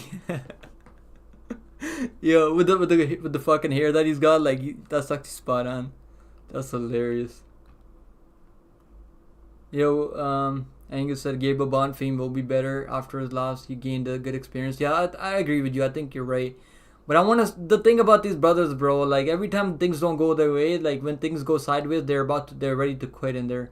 But Gabriel Bonfim, he's much more tougher than his brother. Like he was hanging in there, bro. Even when he was gassed out, he was still hanging in there. Holy shit, Mr. Pibbs is gone fucking absolutely crazy right now. He's out there spamming the same thing over and over now.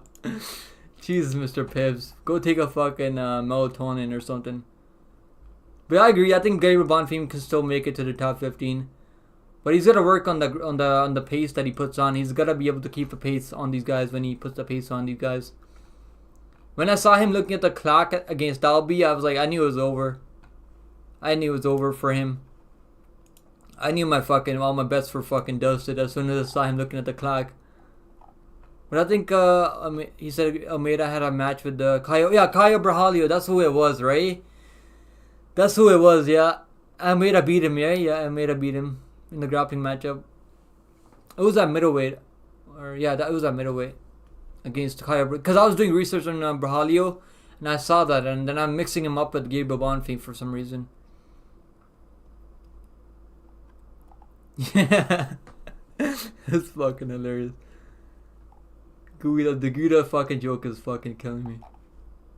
Bro, Dana White is not announcing anything. Maybe he's just... okay, Dana White just came out. He says he's back. 2 fight announcements. Let's go.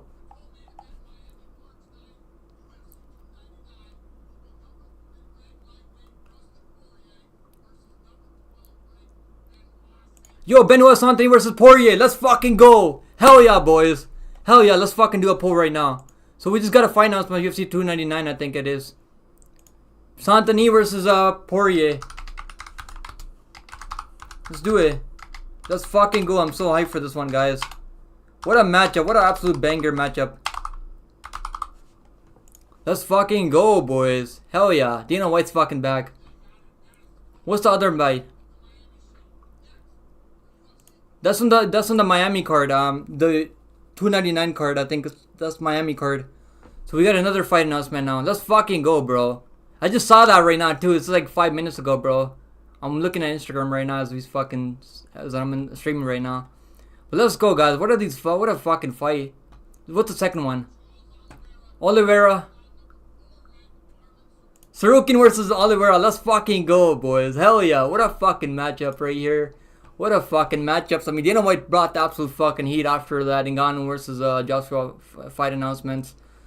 What an absolute fucking banger, boys. Holy shit. What a banger matchup. Both of the banger matchups right now. Let's fucking go. Scott said, get the fuck out. Those are some serious fights. Yeah, they are some serious fights, bro. Dana White fucking bringing absolute fucking heater right now. He was cooking for a while, man. Dana White was out there cooking for a minute. Holy shit. Let's fucking go. I'm fucking, my body temperature's like so fucking high right now. Because I'm so fucking excited for those fights. I already said Bryce Mitchell versus Tony versus Josh Emmett. I guess that's the fight we need now. 3 of them in the fucking same tag team matchup. Yeah, those are some serious fight announcements. Poirier versus Benoit Santani is sick, yeah. Wow, man, wow. Holy shit. It just got announced 5 minutes ago, too. Let's fucking go. Hell yeah. I gotta post this as my story. I don't even think I can post this here to your story. I gotta go on my phone, I guess.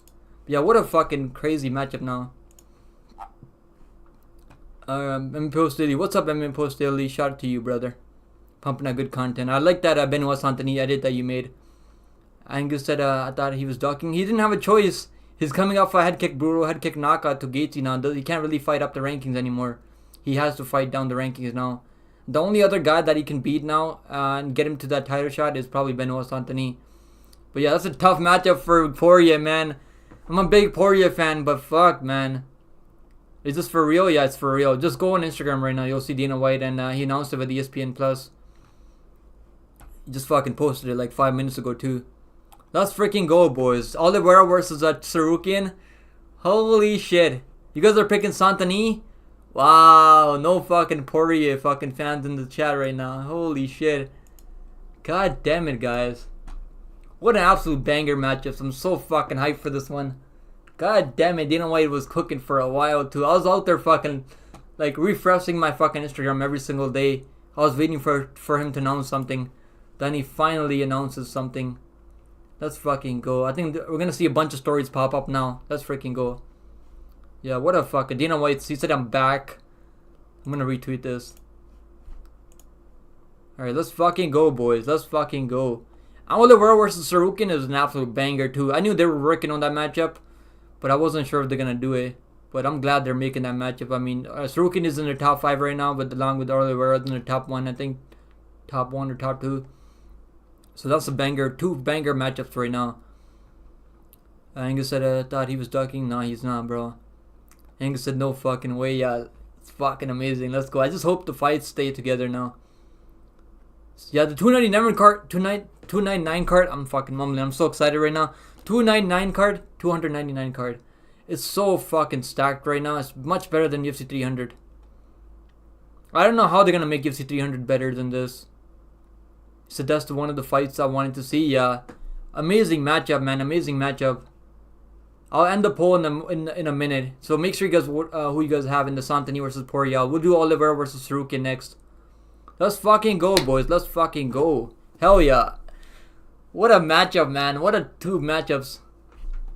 Dana White was cooking for like a week, I think. We didn't have any fight announcements for like a week. Usman said, why does Oliveira have to fight Sarukin? Because I don't think he wants to fight Islam anymore. He's been saying that he doesn't really want to fight Islam. So he's got to fight someone in the top 5. Who else is there? He's already beaten most guys out there in their top 5. He beat Poirier. He beat Gaethje, and there's not anyone else out there in the top 5 that makes sense other than Sarukian.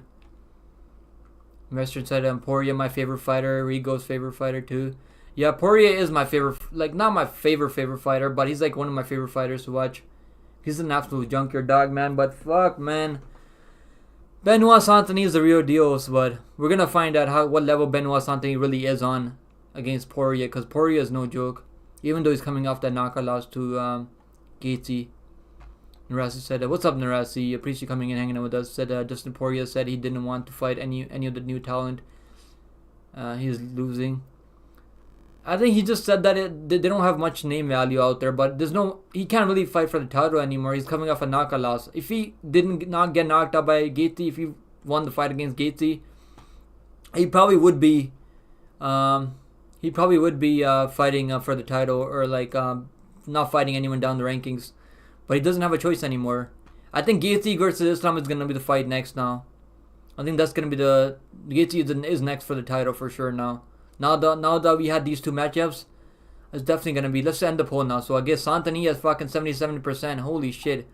Fucking Poirier's got no fucking love in the chat. Yeah, I read that one. I read that one. Scott said, "Yo, that means Islam not fighting Charles Arman or Poirier next." And who that leaves? That leaves a Gaethje, bro. That leaves Gaethje. It's gonna be Gaethje versus Islam next. Let's do the poll. Oliveira versus Arman. Bro, I really want to pick Oliveira, but holy shit. Like, this is not a good matchup for Oliveira, in my opinion. Let me know who you guys have in the polls, man. Holy shit, what a fucking... Dana White was out there cooking for weeks. Finally, some fucking good fight news. I should change my fucking thumbnail right now. Let me see if I can change my thumbnail right now. It's probably gonna take me like a minute. Let's go, guys. Let's fucking go. I'm sorry that I'm not keeping with the chat right now. Fuck the thumbnail. We don't really need the thumbnail right now. Yeah, I think the odds are gonna come out. I'm curious to see what Benoit Santini is gonna open up as. I don't think Santini is gonna open up as the favorite though, to be honest. I think Arman will open up. Maybe Arman will open up as the favorite, maybe, because he's got the wrestling. But let's see, man. We're gonna find out. He said Team Diamond Davey. Bro, I expect it, bro, but fucking hell, man. That's a tough matchup right there. Santini is the real deal. But yeah, this is a huge step up in competition for Santini now. Sam PD said Dustin ends Benoit Santini. I don't know, man. I don't know. I mean, fucking look at Gillespie. He's a fucking fights at 170 and he couldn't end. I know he beat him from pillar to post, but he couldn't couldn't knock him out or anything. Santini has a fucking crimson chin on him. That just said he never said he doesn't want to fight Islam. He's been kind of hinting at it. I mean, cause why didn't they make that matchup then? He should have been the next in title. So it seems like he doesn't really want to fight Islam anymore. Maybe that's just me, but I feel like he doesn't really want to fight Islam. Rigo said Olives beats Arman. In my opinion, Arman is way too overrated. I don't know if he's overrated. I feel like he's a little bit smaller for 155. That's what I feel like. But it's going to be a good matchup, man. I don't know if I'll be betting that fight. I mean, that's a fucking fight that I want to see as a fan. One of them said Olives KOs Arman in the first. Bro, he could do it. If anyone can go out there and finish Arman in the first round, it's probably Olives. But, bro, hey, the takedowns, I could just see Arman taking him down. Choi B, what's up, Choi B? Appreciate you coming and hanging out with us. Said the Pyfer Hermanson prediction. Pyfer, for sure. Pyfer's gonna get that one. Get that done. I'm gonna see he gets it done by knockout too. Hermanson is good. He's got some good striking too. Doesn't have a ton of power. Good grappling, but he's not gonna be able to grapple Pyfer. And I think Pyfer's gonna get that done. They're trying to build up Pyfer the right way here. Dana White really likes Pyfer. MPD said I can't wait for then what happened? I was just reading that message and it just fucking saw it disappear. MPD said I can't wait for Dustin to come back. Yeah, that's gonna be a good fight, man. What a fucking matchups, man. Two absolute banger matchups right now announced. That's instead of Poirier killing Benoit Saint-Denis. I don't know, man. I'm picking Benoit Saint-Denis right now. I think Poirier's been at the top for way too long. He's had his chances. He's fought for the title like 2 or 3 times at this point. Early pick, I'm picking Saint-Denis because I feel like the momentum. I mean the wrestling, and Poirier's always had trouble with the grapplers. But let's not forget, Saint-Denis isn't really a knockout artist. He's a grappler. He's got really good submissions. Poirier doesn't really know how to defend submissions, but I'm a big Poirier fan, bro. But like, if I'm betting on that fight, I'd probably bet Saint-Denis. I'm waiting to see where the lines open up, to be honest. Andrew said, well, yeah, absolute banger matchups, bro. Oliveira versus Armin, and we got Poirier versus Benoit Saint-Denis. Absolute banger matchups right now. Chat's picking Oliveira right now. 70%. Holy shit. Crazy. Yeah, chat's popping. Chat's fucking moving like a million fucking kilometers right now. Angus said, that's what I said, Scott. Charles versus Islam didn't happen yet because Islam is injured. Islam's injured right now? I didn't know that. I just heard that Charles, like, they try to book that fight, right? They're trying to book the fight for a while, and Charles, like, he said somewhere in some interview that he didn't really want that matchup. But maybe I'm wrong. Maybe I fucking heard something wrong. Scott said, yeah, but I said it better.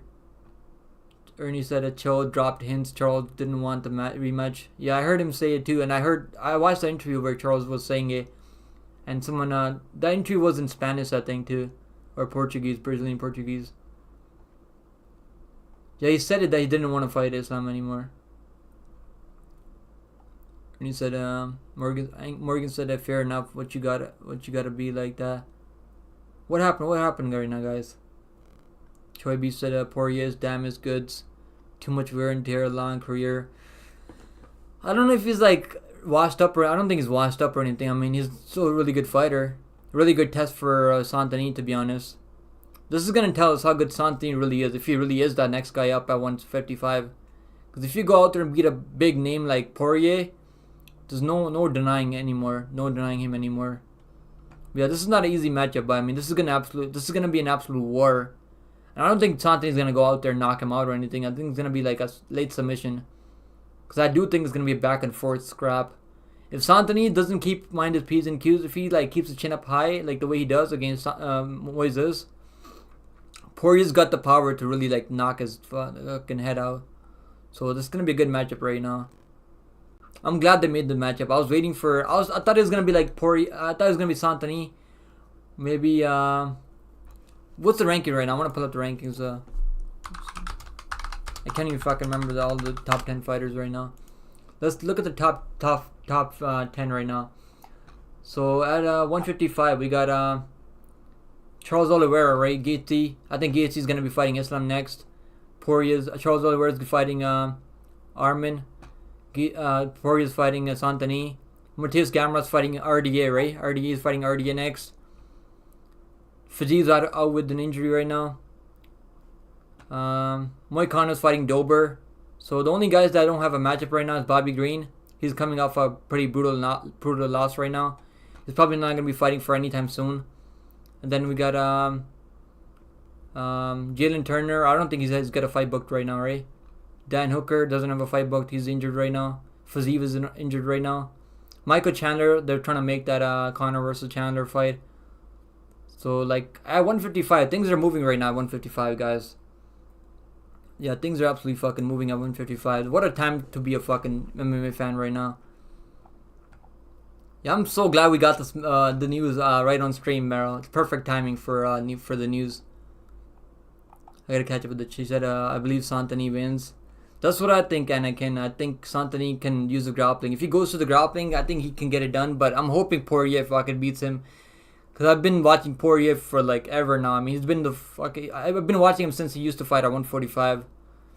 And I was hoping that he was going to beat Conor back in the day too. And he just fucking went out there and got knocked out.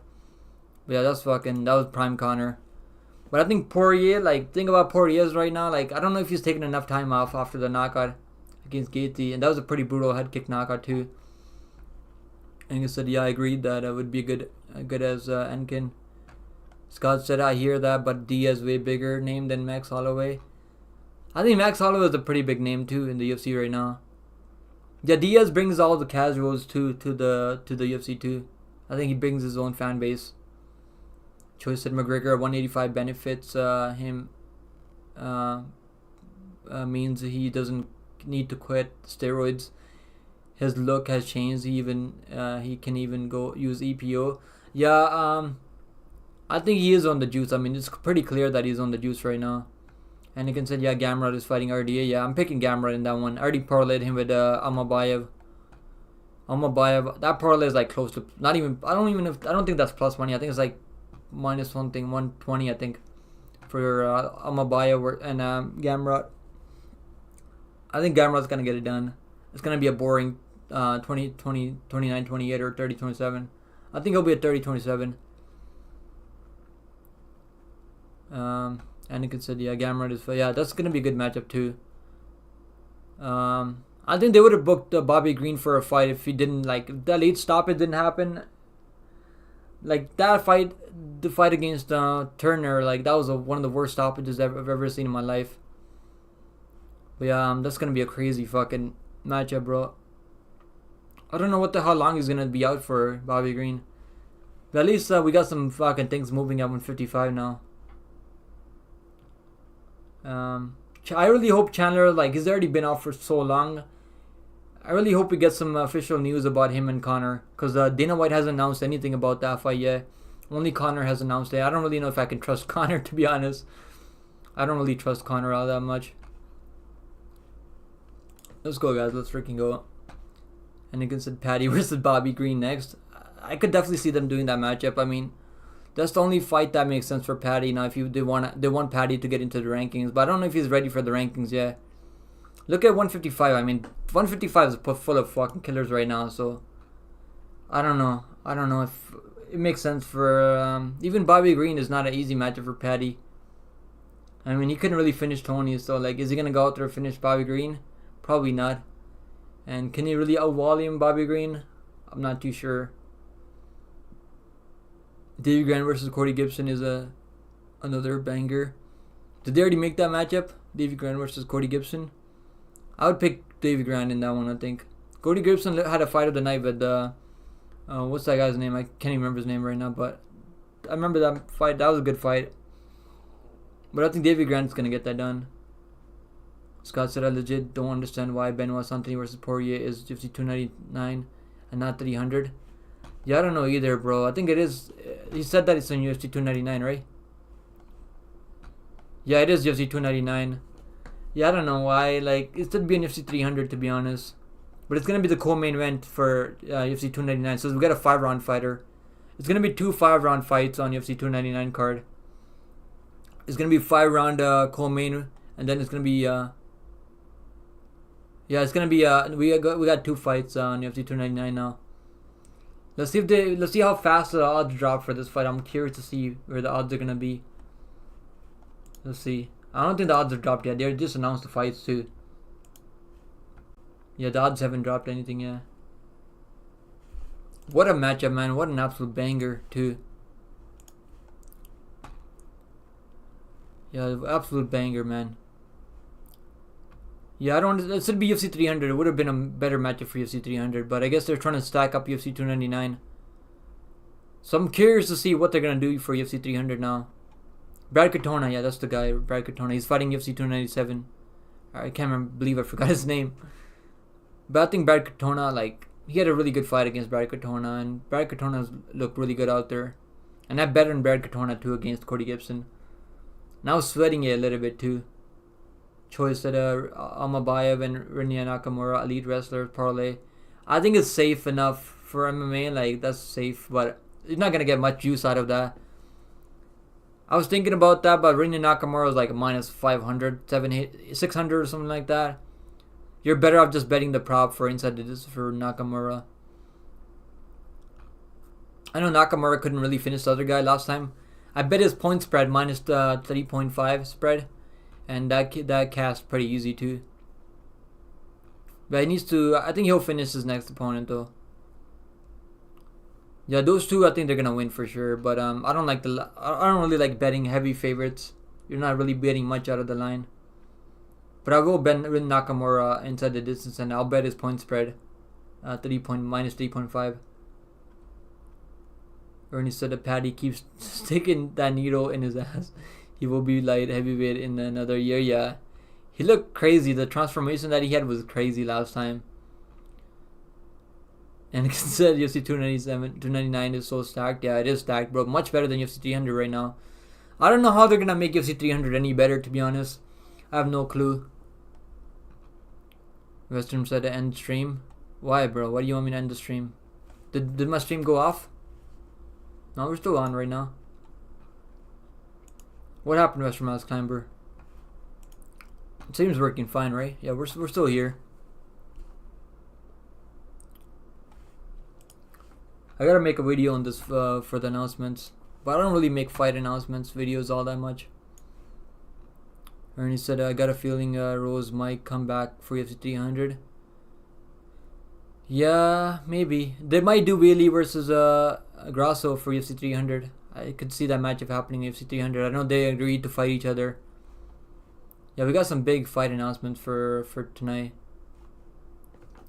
Anakin said, imagine they do Holly versus Tate for UFC 300. Bro, if they do that matchup, I'd be fucking done. Like, I do not want to see Holly Holm in any main cards or pay-per-views or anything like that. Or, like, Holly Holm should retire. Like, why is he still fighting out there? They're just, I don't think they're ever gonna put Holly Holm in a pay-per-view or anything like that. They just use her to, like, fucking fill these Apex cards. Choibi said Blades Almeida prediction. I'm picking Almeida just like because of momentum and everything, and Blades hasn't fought in a while. And that fight against Aspinall didn't really tell us nothing. I mean, he was looking kind of good against Aspinall, but that fight was like 10 seconds in, and Aspinall had an injury. Blades is kind of chinny too also, so I'm picking Almeida because I like the line for him too, but I'm not really like telling anyone to bet on him because we don't really know how good his striking is right now. And you can set or Grasso versus Shevchenko 3. I don't know if there's really that much interest for Grasso versus Shevchenko 3 anymore. They already made that matchup like two times now.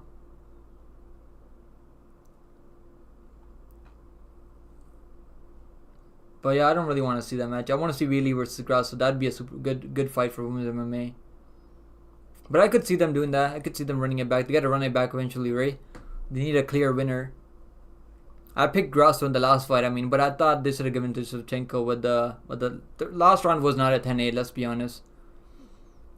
I just skipped my comment, but I'm heading out for the night. I'll go back and read it, bro. He said Mayweather is still in MMA, or did he retire? No, Mayweather's fighting. He fights in boxing, right? Mayweather's in boxing.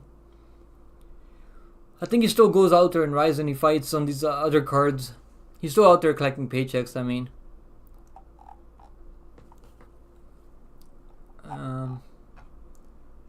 Alright, see you, Andrews. Appreciate you coming and hanging out with us, brother. Western said, Scott, I'm mad. Scott said, Western is mad. You didn't notice him. What happened, Western Mass? End the stream? What do you mean? What do you want me to end the stream then? Read chat. Okay, I'm reading chat. I'm a big fan of the channel now. I appreciate that, Western Mass Climber. Thank you, brother. I have the live chat on. Sometimes, like, I'm too busy, like, looking at all this news and stuff, so that's why I miss some messages. But I try to read all the chat that I can. Scott said, bro, it's a trilogy. I'd watch Grasso or Shevchenko 3. Maybe Shevchenko won't be a fucking idiot this time. Yeah, I mean, I think Shevchenko, if they run that match back, I mean, I think Shevchenko probably gets it done this time. She looked much better in the second fight, I mean. She wasn't out there making the same mistake that she was making in the first one. Angus said people hate on Zhang versus Grasso, but I think they won't complain after. I think it'd be a good fight. I'd pick Weili in that one. I think Weili would be like over 2-1 though. But Weili is like a strawweight, right? And Grasso's like a light flyweight, I mean. J.A., what's up, J.A.? He said Skibidi Fortnite. Anakin said Alex versus Izzy, UFC 300, possibly for Alex versus winner of Magomed or Anand Kalaev. That's what I think is gonna happen. We are talking about that early on the live stream. And I think like if Ankalaev goes out there and gets an impressive performance like over Walker, I could definitely see them making a matchup for UFC 300 for Ankalaev versus Pereira next. I mean, or Ankalaev versus Pereira, yeah. And or Walker versus Pereira next. If Walker goes out there and knocks out Ankalaev, which is not an easy thing to do, but just if it happens, it'd be a good matchup for UFC 300. I could definitely see them doing that as a co-main event or something. But they need someone like a big name for UFC for the main event for UFC 300. Yeah, what's up, Ja? I've seen you I think I've seen you in the streams before. And he said, I don't think Shevchenko deserves 3 chances in a row.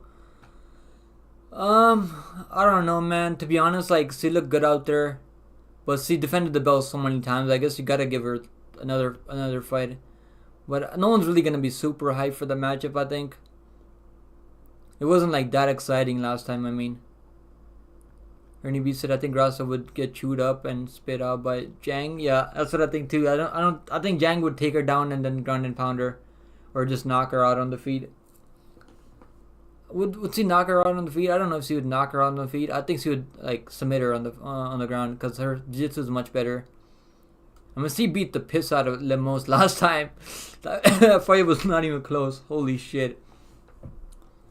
What's up, Usman and Jim? How's it going, brother? Scott said Izzy won't fight Alex again, though.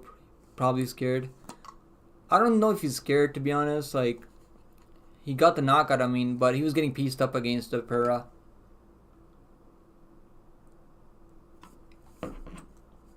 And Izzy looks pretty big right now. I mean, he's training right now, so maybe they could do that. But I don't think that's gonna happen. We would have heard some rumors by now for that if they made that matchup for UFC 300. Scott said, "You mean Shevchenko was robbed?"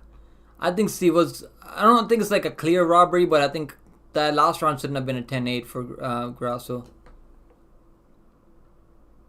One of the judges gave her a 10-8, which is kind of wild to be honest. But I did pick Grasso and I bet on her there. So I was okay with the draw, whatever, but being honest, like, I think Shevchenko should have won that fight.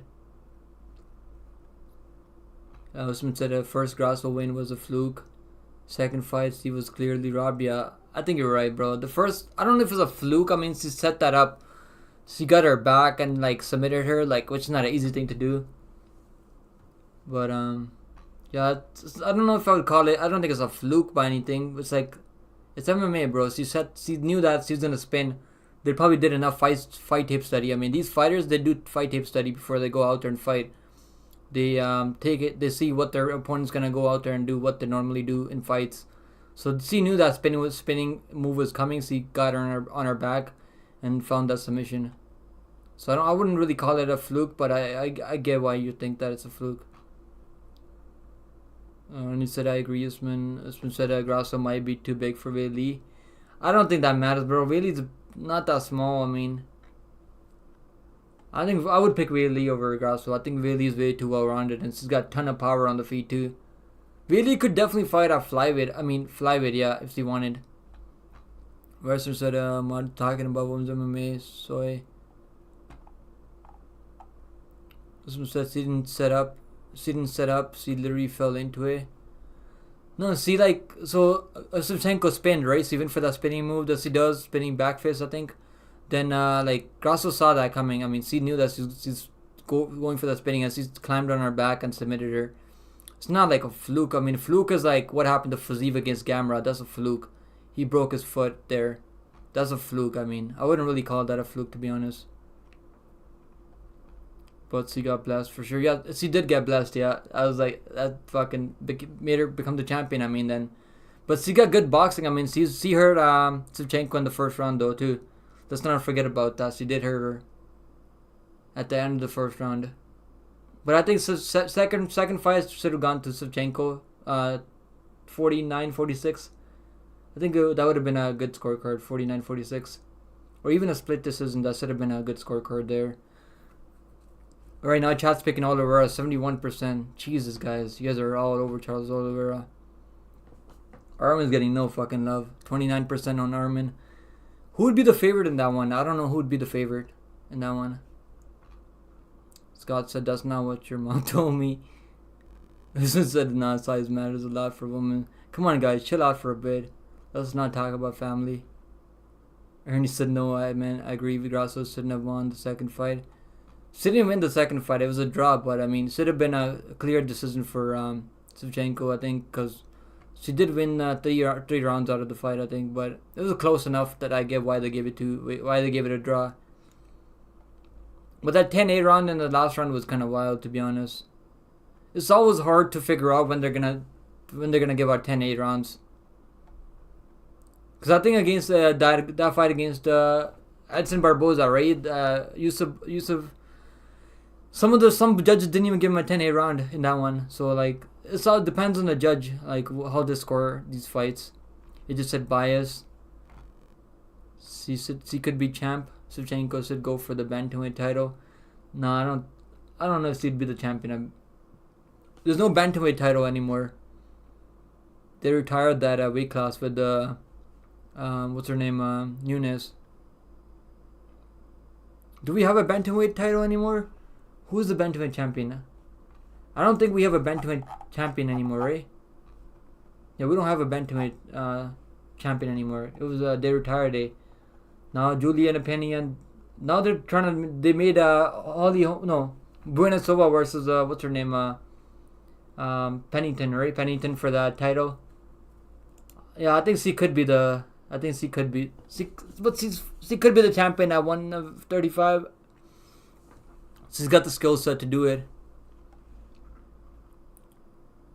Scott said depends how you see it. 10-8, yeah, supposed to be a lot more common than they are. Yeah, it's different for all the judges, right? How they score these fights. Yes, so vacated. They're trying to get a champion there by UFC 297. The co-main event, Buena Silva versus Pennington. I'm picking Buena Silva.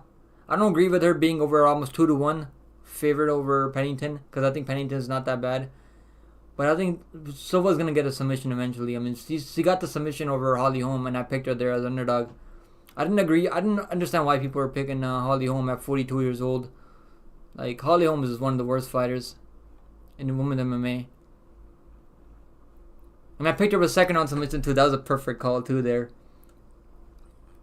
Rigo said there is still a bantamweight, just not women's featherweight. Yeah, you're right. That's what I was thinking about. There still is a bantamweight. Yeah, they removed the featherweight. But yeah, it's a title's vacant. Yeah, they're gonna get a title champion by UFC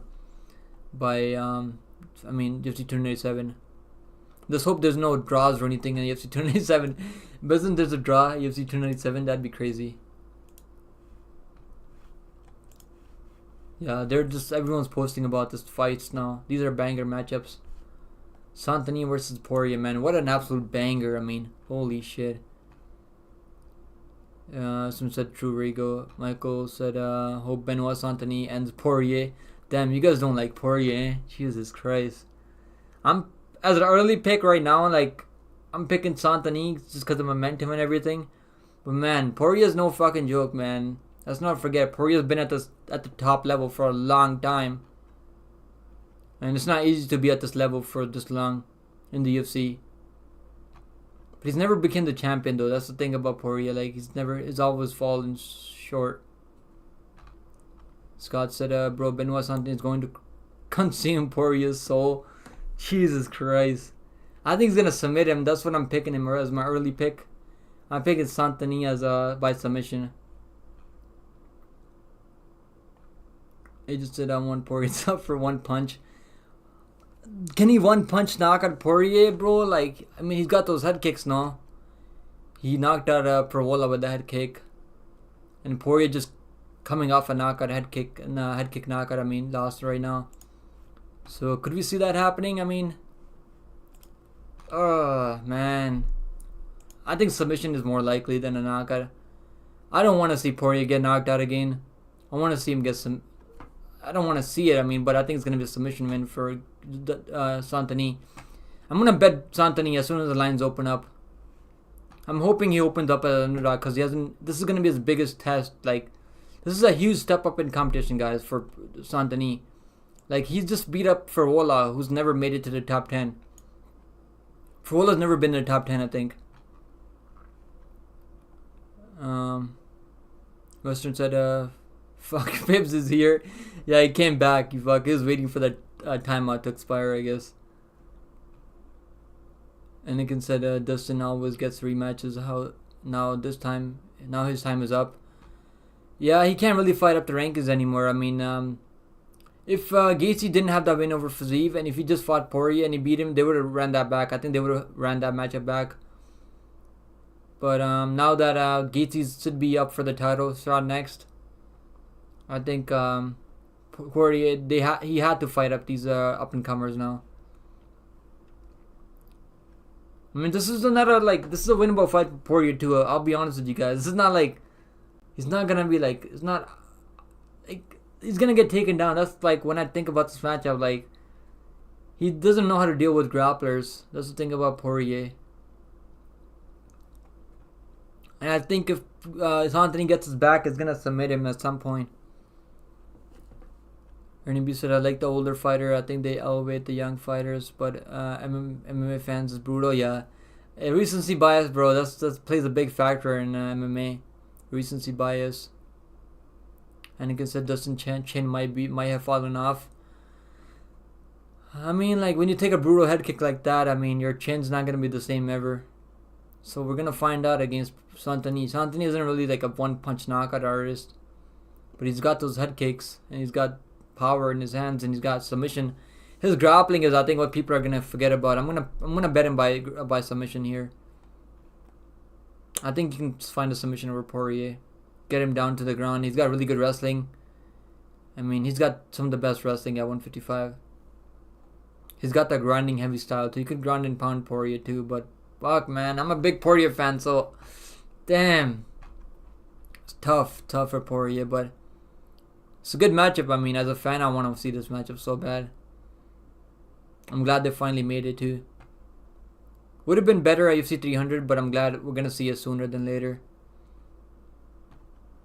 Anakin said, imagine he is like Benio. I don't think he's got a worse chin like Benio. Benio has one of the worst chins in the game. Poirier still has a pretty good chin. At 145, he had a worse chin than he does at 155. But the head kick that he got knocked out by, I mean, not many people out there that can take that head kick, I think. Scott said the God of War will submit the Dusty Diamond. I mean, that's what I think is going to happen, man. I think he's going to submit him. Michael said, wonder how the UFC convinced Poirier to take a real fight instead of calling out 38-year-old Diaz.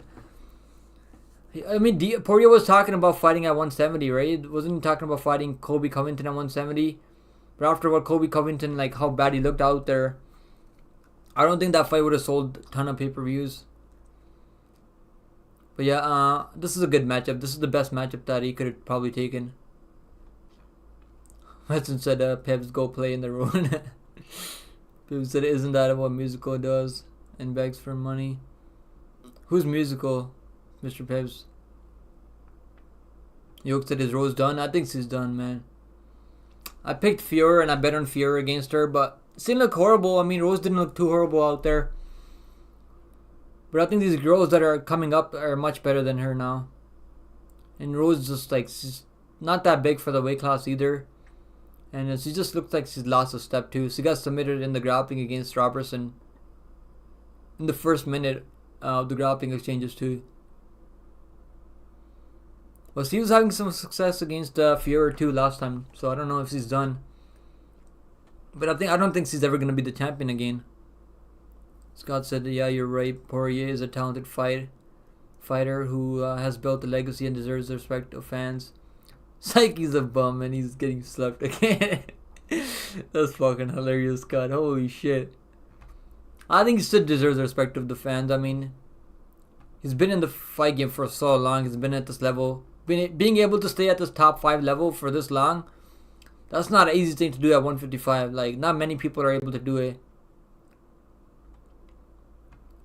And he's got some good fucking fights out there too.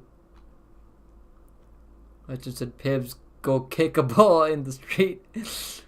And he said, how do you think Santini will do in a round 5 fight in terms of cardio? I think we never had a problem with Benoit Santini's cardio.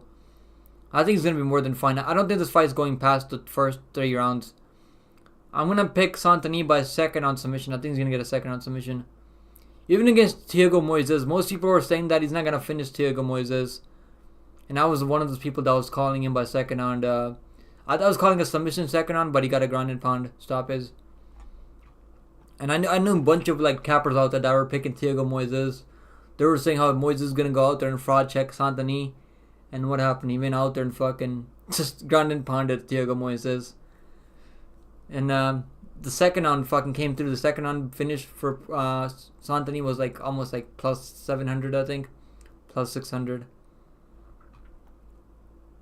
Rigo said, Mr. Lib. Western said, Rigo, can we finally unite against Pibbs? Yeah, we need that, man. You guys need to unite and finally defeat Mr. Pibbs. Scott said, a God of War, Benoit something gonna throw one head kick there and stand over Poirier twitching his body like, boy. I don't think he's gonna knock him out. I feel like it's gonna be a submission though, but he could knock him out. I mean, he's got 10 knockout power now. He's got like really good strike. His striking has been really improving. He came into UFC as a grappler too. So man, this is gonna be a fucking great matchup though. So we're finally getting some fucking people voting for Arman now. So Oliveira still at 67% in the polls. Ernie said an older fighter in the top 10 loses a fight and all the teenagers call for their retirement. Brutal fucking kids out there these days. I agree, bro. That's the way this sport is, bro. It's MMA, like, overall, like, recency bias plays a big factor. And you lose one fight out there in the top 10, like, people just think you're done. Like, but the one fighter that I think is done is Beneil Darius. I think he's done. Damn it, Mr. Pibbs. You just can't fucking change your ways, eh? Holy shit. Go take a fucking nap. I'll see you tomorrow. I know you'll be back in the fucking ALT account though. I'll probably see you in the next fucking 2 minutes. Yeah, man, what a matchup. I mean, I'm fucking glad they finally made this matchup. We got fucking some good news on live on stream too. Amazing. Let's fucking go. Yeah, I told him to take a fucking nap for 24 hours. He'll be back. I think he'll be back in that ALT account. Holy shit. Oliveira right now is 63% in the polls. I can't wait to do the live fight companions, guys. Those are gonna be so much fucking fun. Holy shit. Those live fight companions, I miss those a lot. I miss sweating before the fights. I miss betting. Like when you have a fucking ton of money on the fights, your hands start sweating. So I miss that feeling. You get that fucking adrenaline rush too, dopamine rush. Even though we're not the ones out there fighting, it's still fun. I miss that feeling. Like a fucking fight fiend out there. When he said Mr. Pibb spins his chair to his other laptop. That's fucking hilarious. He'll probably be back. I know he'll be back. He's got like ton of ALT accounts. Scott said, what you trying to say, Ernie? You anti-BSD? Ernie said, older fighter. I don't think he's saying that he thinks Santani's gonna lose. I think he just thinks that just because Poirier went out there and lost like by knockout to Gaethje, I think most people are counting him out now. But I don't think the odds are gonna be way too off for this fight. I think the odds are gonna be close. I mean, will Poirier be the favorite over Santani? I could see that. I could see the opening lines being Poirier opening up as the favorite because he's been at this level, fought everyone. And I could see Santani opening up as underdog and most people betting Santani and making him the favorite by the fight starts. By the time the fight starts, I mean. Sylvester said Pibbs is the only motherfucker me and Rigo agree on. Yeah, Rigo said that you make betting sound awesome. I don't think it's awesome. I mean, like, but I bet on MMA, so like that's the way I think about fights when I'm thinking about fights. But if you don't bet on fights, start betting on fights. But I don't think I'll ever be able to fucking stop betting on fights. It's too much fun. You start fucking sweating and dopamine rush you get when you win the bet. It's like a fucking drug. Tony said he probably has a 40% chance. I think Poirier probably has like, you're right, I think 40% chance. Like he'd probably be like a plus 130 underdog. I don't think because Poirier was the favorite over Gaethje, right? He was a minus 120, minus 130, I think, over Gaethje. Now that he got knocked out by Gaethje, I think he'll be like plus 120 or plus 130. Scott said, if you love Dustin Poirier, just say so. Just say I love Dustin Poirier. As a fighter, I think I respect him as a fighter. I mean, I don't think many people out there don't respect him as a fighter. Anyone that's been in this game for that long at the UFC level, like, you gotta respect him. But I'm picking Santini to win. I think he's gonna get it done. Usman said Santini will open up as minus 120 and get bet up to minus 250. I don't think he'll be minus 250. Even against Ferwola, he was over 2-1, right? Minus 220. He opened up at like minus 350 and he got bet down to minus 220 or minus 240, I think. And against Moises, he opened up as like I don't know if he opened up as underdog, but he opened up he closed in at like minus 150 against Moises. And I had a ton of parlays. If you go to my community section, you'll see like I had him in like 30 parlays or something like that. I had him parlay with Basra, Freed Basra, with like bunch of fucking parlays and straight money line plays. Basra, I mean, I had him by second on finish, by knockout. I mean, I had him by like a ton of stuff inside the distance. I had at least like 10 units on Benoit Santini against what's his name, Moises, but I didn't put too much money against Ferwola because I was worried about the knockout power from Ferwola. But he went out there and knocked out fucking Ferwola with the head kick, so fucking Santini's a fucking menace. And he can said, can Arman KO Charles, or will they go to decision? What happened, Rigo? Did you delete his message? He said, I think Benoit Santini gets it done for sure. I don't hate the legend for losing.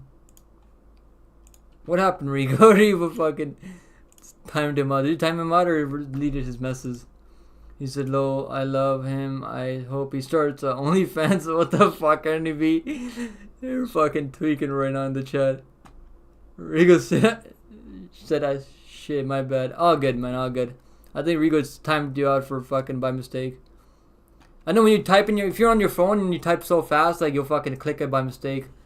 I've done that to other people in MMA expert streams sometimes. I'll do that sometimes. Yeah, it's all good, man. I just said, Ernie, be gay stuff now. Not allowed here. Holy shit. It's fucking hilarious. Yeah, I've timed out people like by mistake in other people chat. Like when you're on your phone, when you're typing too fast, like you'll click on it by mistake. That shit happens all the time. Holy shit, man. What a fucking stream, guys.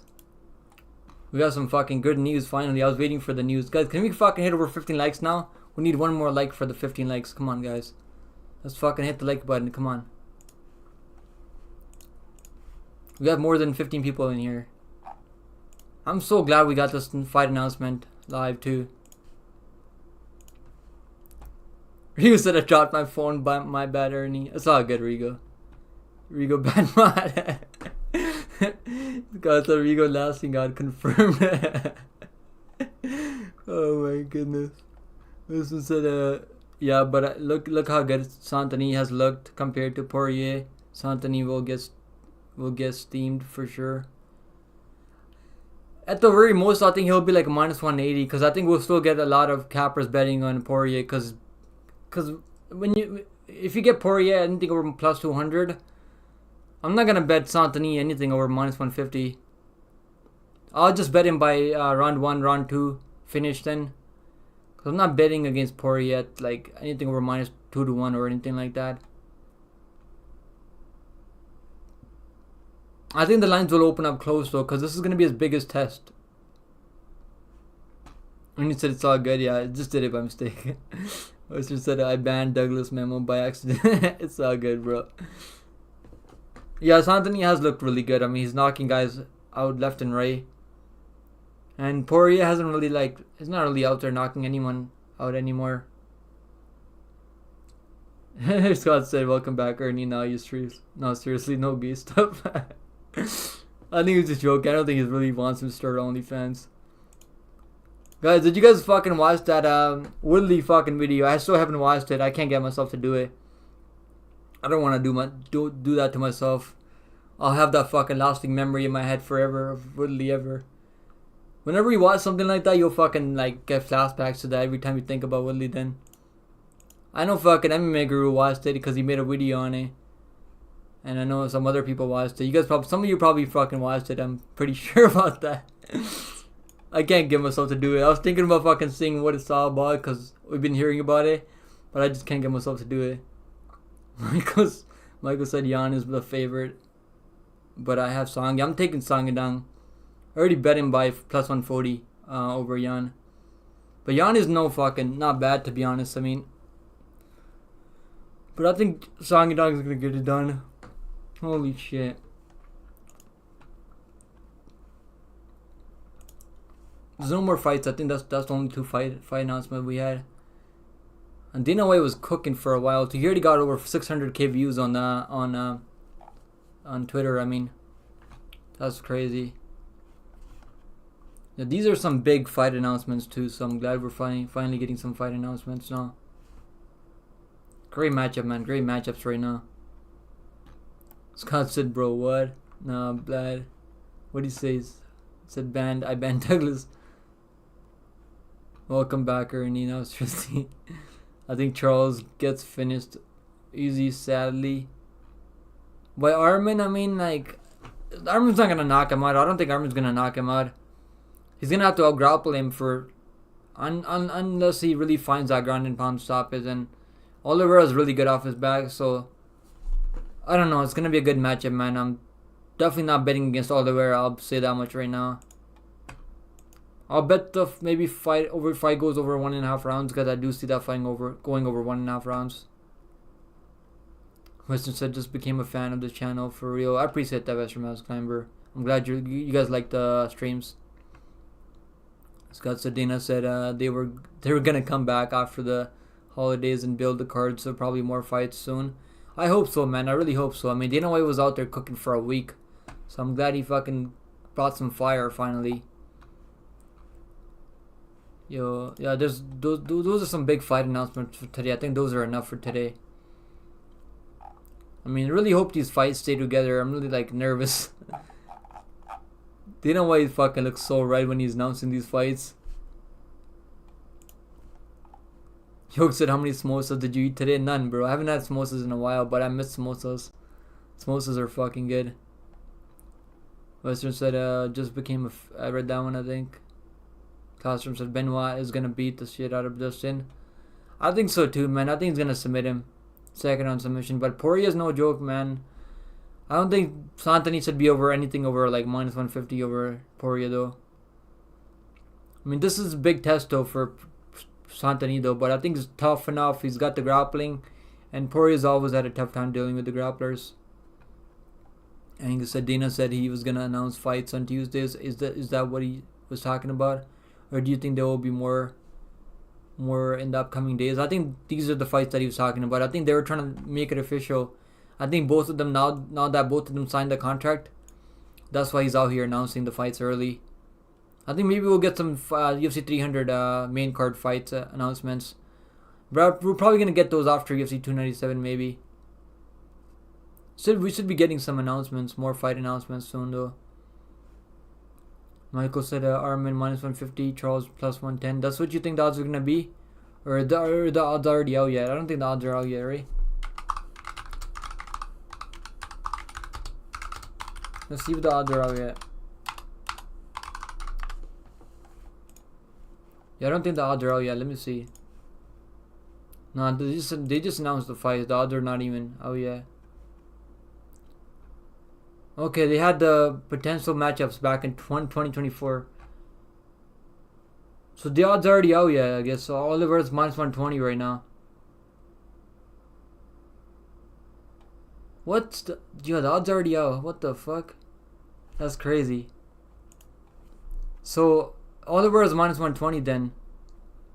You got it the other way around, Michael Saladier.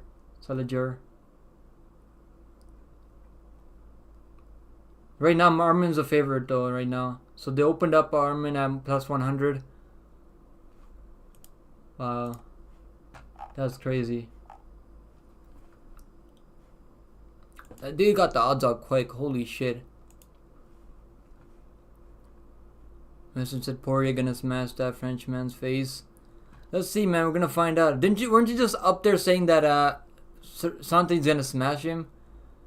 Or is that like, wasn't that you? Are you fucking trolling me now, brother? I just saw that on. If you search up Armin Strukin versus Oliveira odds, you'll see the best fight odds. Let me see. I don't think Better Online has anything up yet. These are probably like when they open the potential matchups. When they open potential matchups,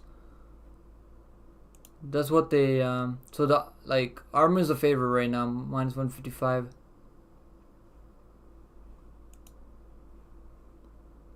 Yeah. I'm waiting for Better Online to open the odds. I'll bet Oliveira maybe up plus money. I'm willing to bet Oliveira plus money.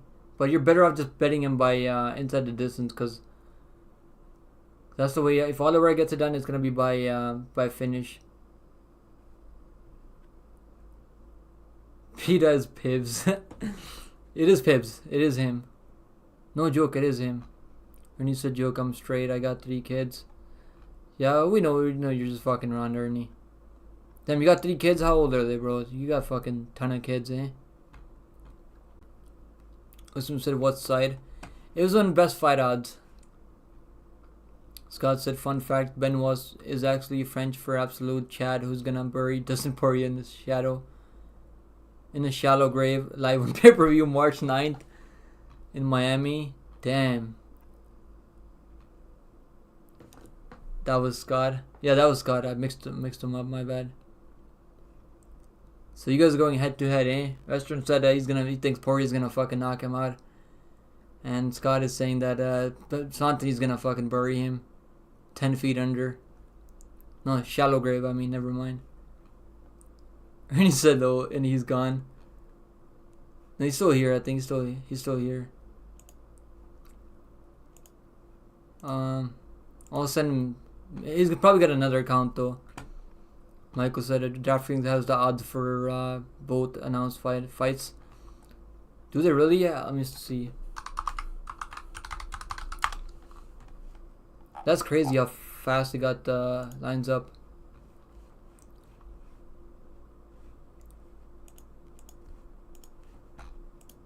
Let's see. That's crazy. I can't believe how fast they got the lines up. They probably find out before us that the fights are official. Let's see. I'm trying to pull it up here. So far away though. Okay, so Oliveira's plus 120. Armin Strukin minus 142. What about the other fight? Do you got Conor McGregor minus 120 plus 100 for Michael Chandler?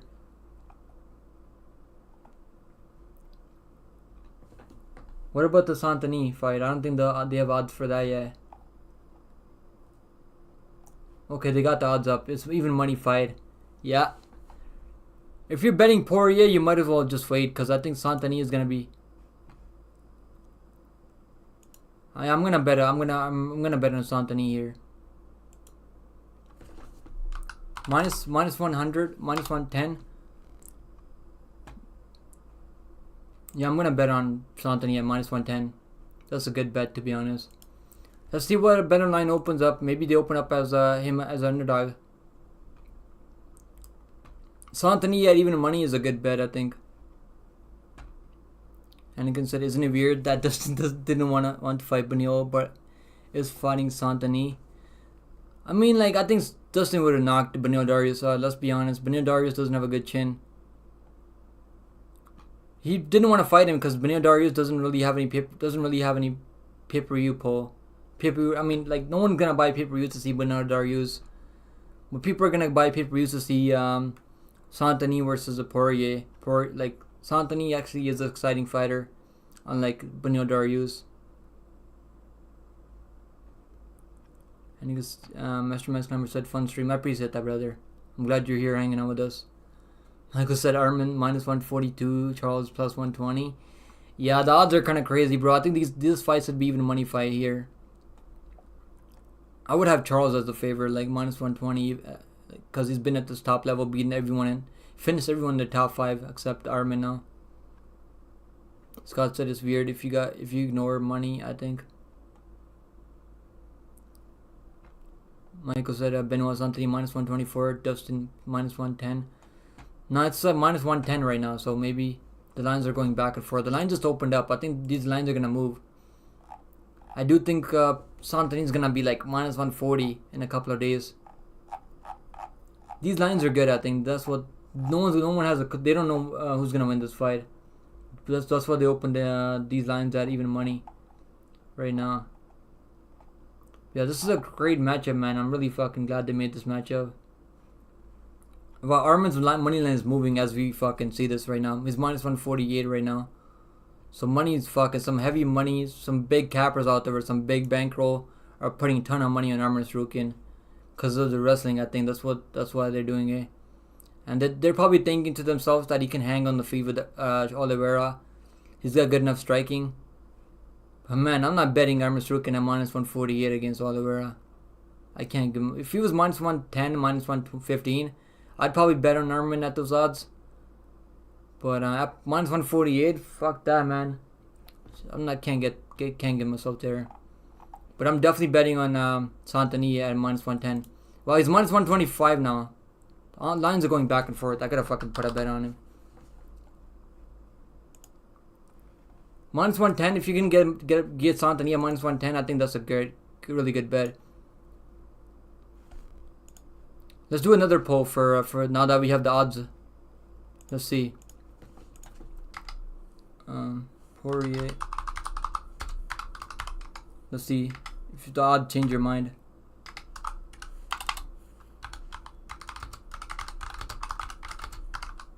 The odds are moving, like odds are going back and forth. So I know there's gonna be big cappers out there that are gonna be putting heavy money on Poirier too.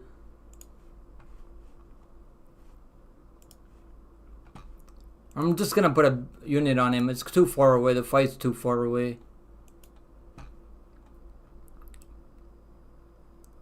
He just said poor Rigo getting flamed by Pebs, yeah. Belt Hazard, my right, first fist. Damn it, Mr. Pebs, you're back, eh? Holy shit, how many accounts do you got, man?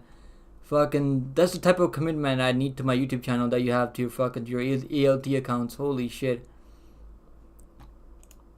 God damn it, man. Every time I just time you out, you just fucking come back with another one. I've timed you out now 3 times for 24 hours. And you're fucking back with another one. Scott said, wait, Olives is at plus money? Yeah, he's at plus 124 right now. I'm gonna wait to see. Just don't bet it right now. I think you'll be able to get even better line if you're gonna bet Olives. Because I think Arman's probably gonna close in at like minus 160, minus 170. And I think you can get like plus 140 on Oliveira. Adebayo said, my man. What's up, Adebayo? I hope you're having a good day, brother. What time is it right now in Nigeria? Hudson said, Poirier, my dog. Yeah, Poirier is a fucking... Just wait till... If you're going to bet Poirier, you might as well just wait for a bit. Because I do think it's going to be plus money soon. When he said this, Arman took Islam to decision. That's my way of thinking, honestly. MMA mathematics, yeah. Yeah. That's why I was heavy on Arman early on when he was at like minus 180 against Beneil Dariush. I was like, yo, he put up a really good fight against Islam, and Beneil Dariush, like, he's been chinned way too many times. But against like Oliveira though, like, fuck, man, Oliveira's dangerous, and he's a big dude for 155, and he's got a ton of power, ton of like really dangerous on the ground. So I'm not betting on Arman at minus 148. If I got him early, like minus 110, minus 115, I would have bet him. But at these odds, yeah, I'm not really like looking to bet him. I like the odds for Benoit Santini. I think you guys should jump on him right now if you can. Minus 110 for Santini. Like, holy shit. Those are some really good odds. So money coming in Preston Parsons too. Our boy finally seeing some movement right now. Because Summonsberger was like minus 140 a couple of days ago, and now he's minus 125. And I'm picking Parsons to win, but I don't have any bets on it right now. I'll tell you guys that much. Wow, Fried Boscho's minus 278 right now. Holy shit. This is why you guys gotta bet these when you're betting. If you're betting MMA, bet him early, cause like you're gonna beat ton of line movement early on. Everybody said it's 7:05 a.m. here. Damn, bro, it's fucking you're up and early, eh? I fucking got up at like 10 a.m. today. Then I had to go get some work done, and I was finally free on like 8 o'clock. I missed MMA Expert stream today. Then I was like thinking about not doing a stream today. Then I'm like, nah, man, I gotta do a stream today. Scott said, oh, I don't bet. It's haram. Just don't understand how Olives plus money. It's probably because Armin's got the wrestling, right? He's got ton of power that he can hang on the feet with Armin. I mean, against Oliveira. I think that's why he's Oliveira's right now plus money. What happened, Rigo? He said, mod me. I'm going for the wrench record. We already got 10 of mods, man. I'm trying not to, like, maybe in the future I'll give you a mod. Once the channel blows up a little bit more. Rodrigo, did you fucking time him out for that? It's because he asked to be a mod. Michael said Poirier will be the favorite here soon. I don't think Poirier is going to be the favorite. I think Santini will be the favorite. Even right now it's even money. I think Santini is minus 150 now.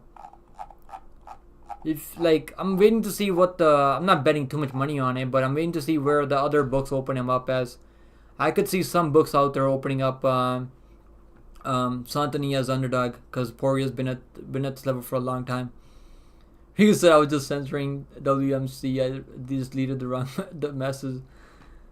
Yeah, no worries. Ernie said I can't wait until next week. I have to drive to the other side of town. Kansas City in my more illegal Kansas City. Kansas legal? What does that mean, Ernie? He goes out here fucking bringing the absolute fucking showing who's boss. Holy shit, Rigo. On an absolute heater right now. Rest in peace, our boy Western Mass Climber. Ernie said Charles plus money, recency bias, and Charles cuts weight until he looks dead. Yeah, Charles is a big dude for 155, man, and I'm not like if I got like Armin at plus money, I would have probably bet a couple of units on him. But at like minus 148, I just can't get myself to get there, because Oliver is so fucking dangerous. And if Armin like got cracked by Joaquim Silva, if you can get hurt by Joaquim Silva, I can't imagine what Oliveira would do to him if he hurt him. Scott said, bro, why does that fight exist? Yeah, that Bo Nickel fight, yeah. Bo Nickel minus 115, 1500. I mean, you tell me. I guess they're trying to build up Bo Nickel slowly. They're trying to get him experience maybe. But I was hoping they would give him a legit test. But Brandes is not a bad test, I mean. Brandes is not like some scrub, I mean. Like, he's close to one, I guess, but he's not like a bum. But yeah. I was hoping they would give Bo Nickel a real test out there, but I don't think they're gonna do it. Western said, Rigo, I'd be your best mod. You fuck with it. Yeah, you gotta make him a mod, Rigo. Ernie said Kansas City is played between states. One side of town gambling illegal, the other isn't. Wow. I did not know that, bro. That's crazy. So you gotta go to the other side of the fucking town to gamble? What about like the internet? Can't you just bet on fucking offshore books? Like Bet Online and these other MyBookie and all these other books. Bet365. Wasn't still laughing, chilling, playing. Let's go. Let's go, guys. I think I fucking missed a couple of these messages. He said, what are the odds for Bro Nickel versus Brandes? Scott said, yeah, Nickel's like minus 1500 now. Last time I saw him, he opened up at minus 1100, and I was like looking at it, right? I was like, should I just parlay him? Couldn't get myself to do it. I couldn't get myself to do it. Even though I think it's like 99%, I'm pretty sure that he's gonna win the fight. I just can't. I don't feel comfortable betting a minus 1100. Yeah. Scott said, nah, bro, Brundis has officially achieved scrub status. Like, I think against Malcone he did. But against Reese, he looked fucking okay there. Brundis does have some power early, but I think he's going to get taken down, like, in the first 10 seconds. And Bo Nickal can strike now. I mean, he's got some knockout power, too. So Bo Nickal can set up those takedowns, and I think he's going to submit him early, though. I'll definitely bet fight ends in round 1. Because I do think the fight's going to end in round 1. And I think it's going to be, like, minus 150. Fight ends in round 1. I don't think we're going to get plus money on Bo Nickal round 1 anymore. And he said, yep, yeah, but it's halal. Hazel, I have had bank stopping doing my transaction, and other make you have your location to bet on it. Well, you gotta go to like a location to bet on sports. Yeah, I wouldn't be able to do that. Like, I just bet from home. They try to make gambling illegal here too in Canada, but then they unbanned it in Ontario. Now, how long we been here for? We've been here for fucking 2 hours and 35 minutes. I'm getting fucking hungry. I gotta go get some food soon. Scott said, nah, bro, Brandis has scrub status. That's hilarious, bro. You mean halal? Is that what you said, Ernie B? Or you said Hazel? That's Hazel.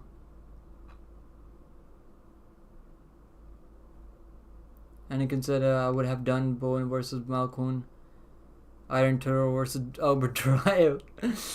Yeah. Bro, I'm fucking sad that my boy Iron fucking Turtle just got fucking hugged for fucking 3 rounds. He should have won that fight too. I think he got robbed there. But he gave up 10 takedowns. I mean, you can't give up 10 takedowns and expect to win. That's why, like, I'm not that pissed off. It is what it is. But yeah, this stuff's sad. Muniz is an absolute fucking snooze fest of a fighter. I should say my mod yet. I'll have him on the list, bro. You're in the top 10 list for the mods in the future. He just said, take care, bro. You're leaving, bro? Alright, appreciate you coming and hanging out with us. And he said it will be legal in my state very soon, though. So I'm not worried. Yeah, they should make gambling legal. Like, make it anyone over 21 years old should be able to bet on. Yeah, I'm fucking pissed that the guy Hafiz got injured or whatever, pulled out of the fight against Preston Parsons, because that would have been a good fight, to be honest. At least you got Matthew Summelsberger stepping in short notice, though. That should be a good fight right there. But yeah, this is a good card now. UFC 299, O'Malley versus Cheeto. Main event, co-main, Poirier versus Santani. 2 5-round fights on this main card. Burns versus JDM, Holland versus MVP. Blades versus Almeida, Yan versus Yadang. This looks like a UFC 300 card right here, guys. I would have been fine with this being a UFC 300 card. Yan versus Yadang, Muniz versus Phillips, Gamera versus RDA. This main card is so stacked. Like, this pay-per-view is absolutely worth it. Chukagian versus Barber. Yeah, I was thinking about betting Barber, right? Like, I think he looked really good out there last fight against Hebus. But man, Chukagian is just one of those girls that makes every fight close. She lands a ton of volume out there too. Vergara versus Almabayev. I already have a Almabayev and Gamera parlay. That's the only, and I got a Yudang plus money. That's the only parlay that I have on that card. Almabayev and Gamrod. Then I have Yudang at plus 140, JDM at plus 115, and yeah, that's the only bets that I have right now. And I have Silva, Queen Silva, minus 198. That's the only like juiced money line that I bet on. Because I do think she's gonna get an early submission over Murphy, who's like over 40 years old at this point. Westerman's coming said, okay, bye, man. You're leaving, bro? Alright, see you next time, brother. Appreciate you coming and hanging out with us, Westerman's Climber. Scott said, old Chinese verb. Said Scott, all good.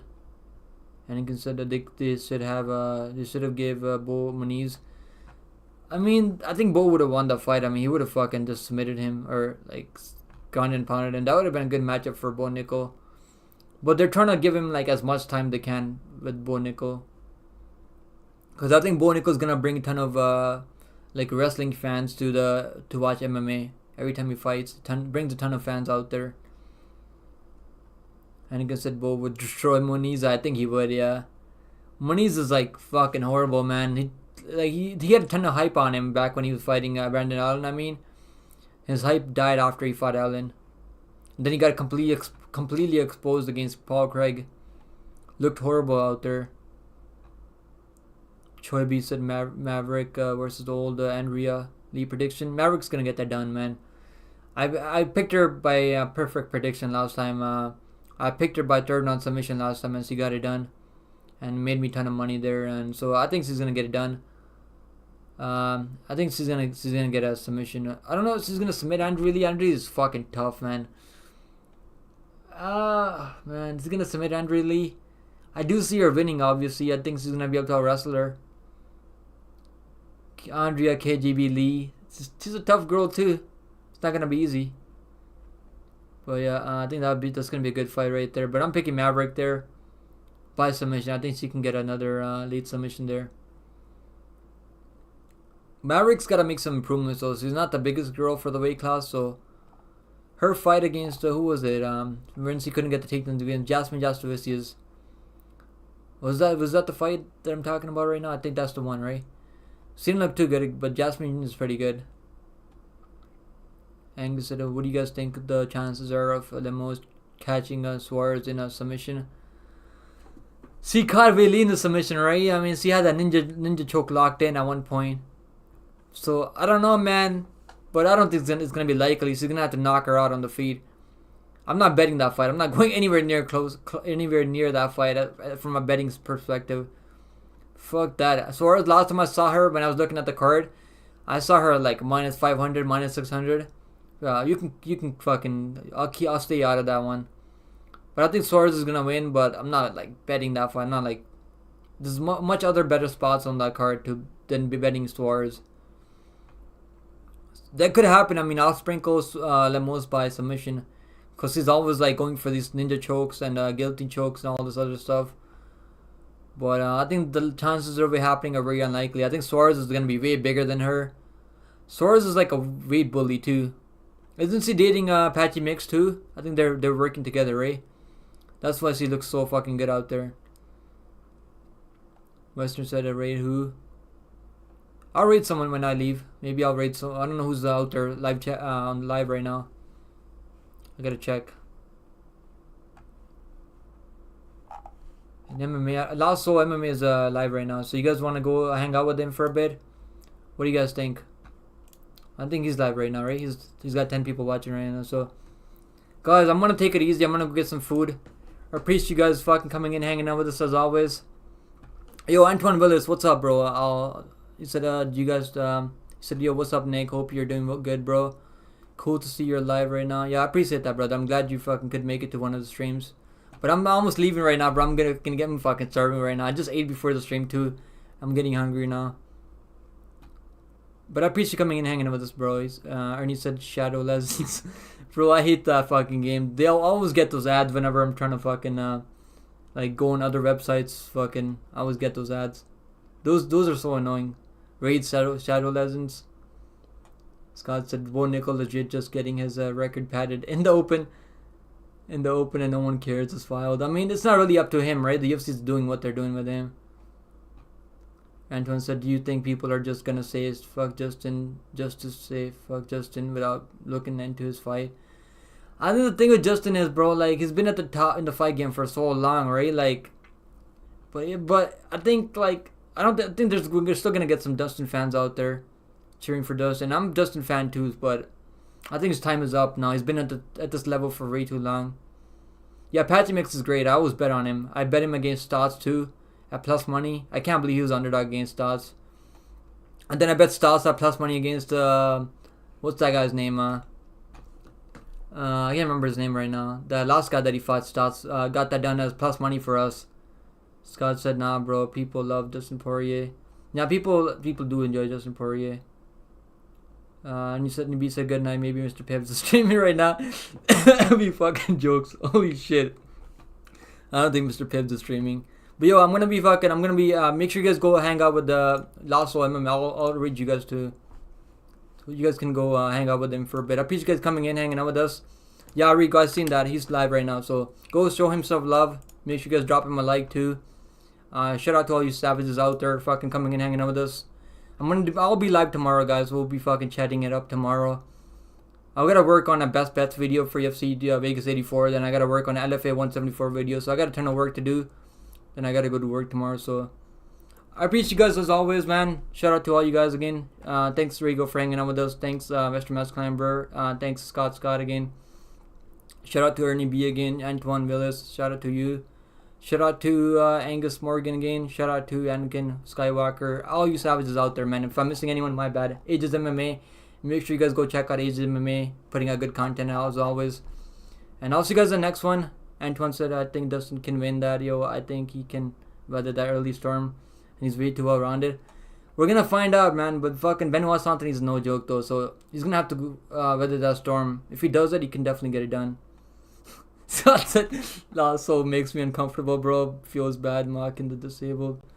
I think he's just fucking around. I don't think he's serious, to be honest. But yeah, I'll see you guys in the next one. I'm gonna get some food. I'm starving right now, guys. We've been live for like almost 3 hours at this point. Yo, you all take it easy, guys. I'll see you guys tomorrow. Maybe I'll be live around this time tomorrow. Maybe early. Maybe around like 6 o'clock. But I'll be live for sure. I'll see you guys.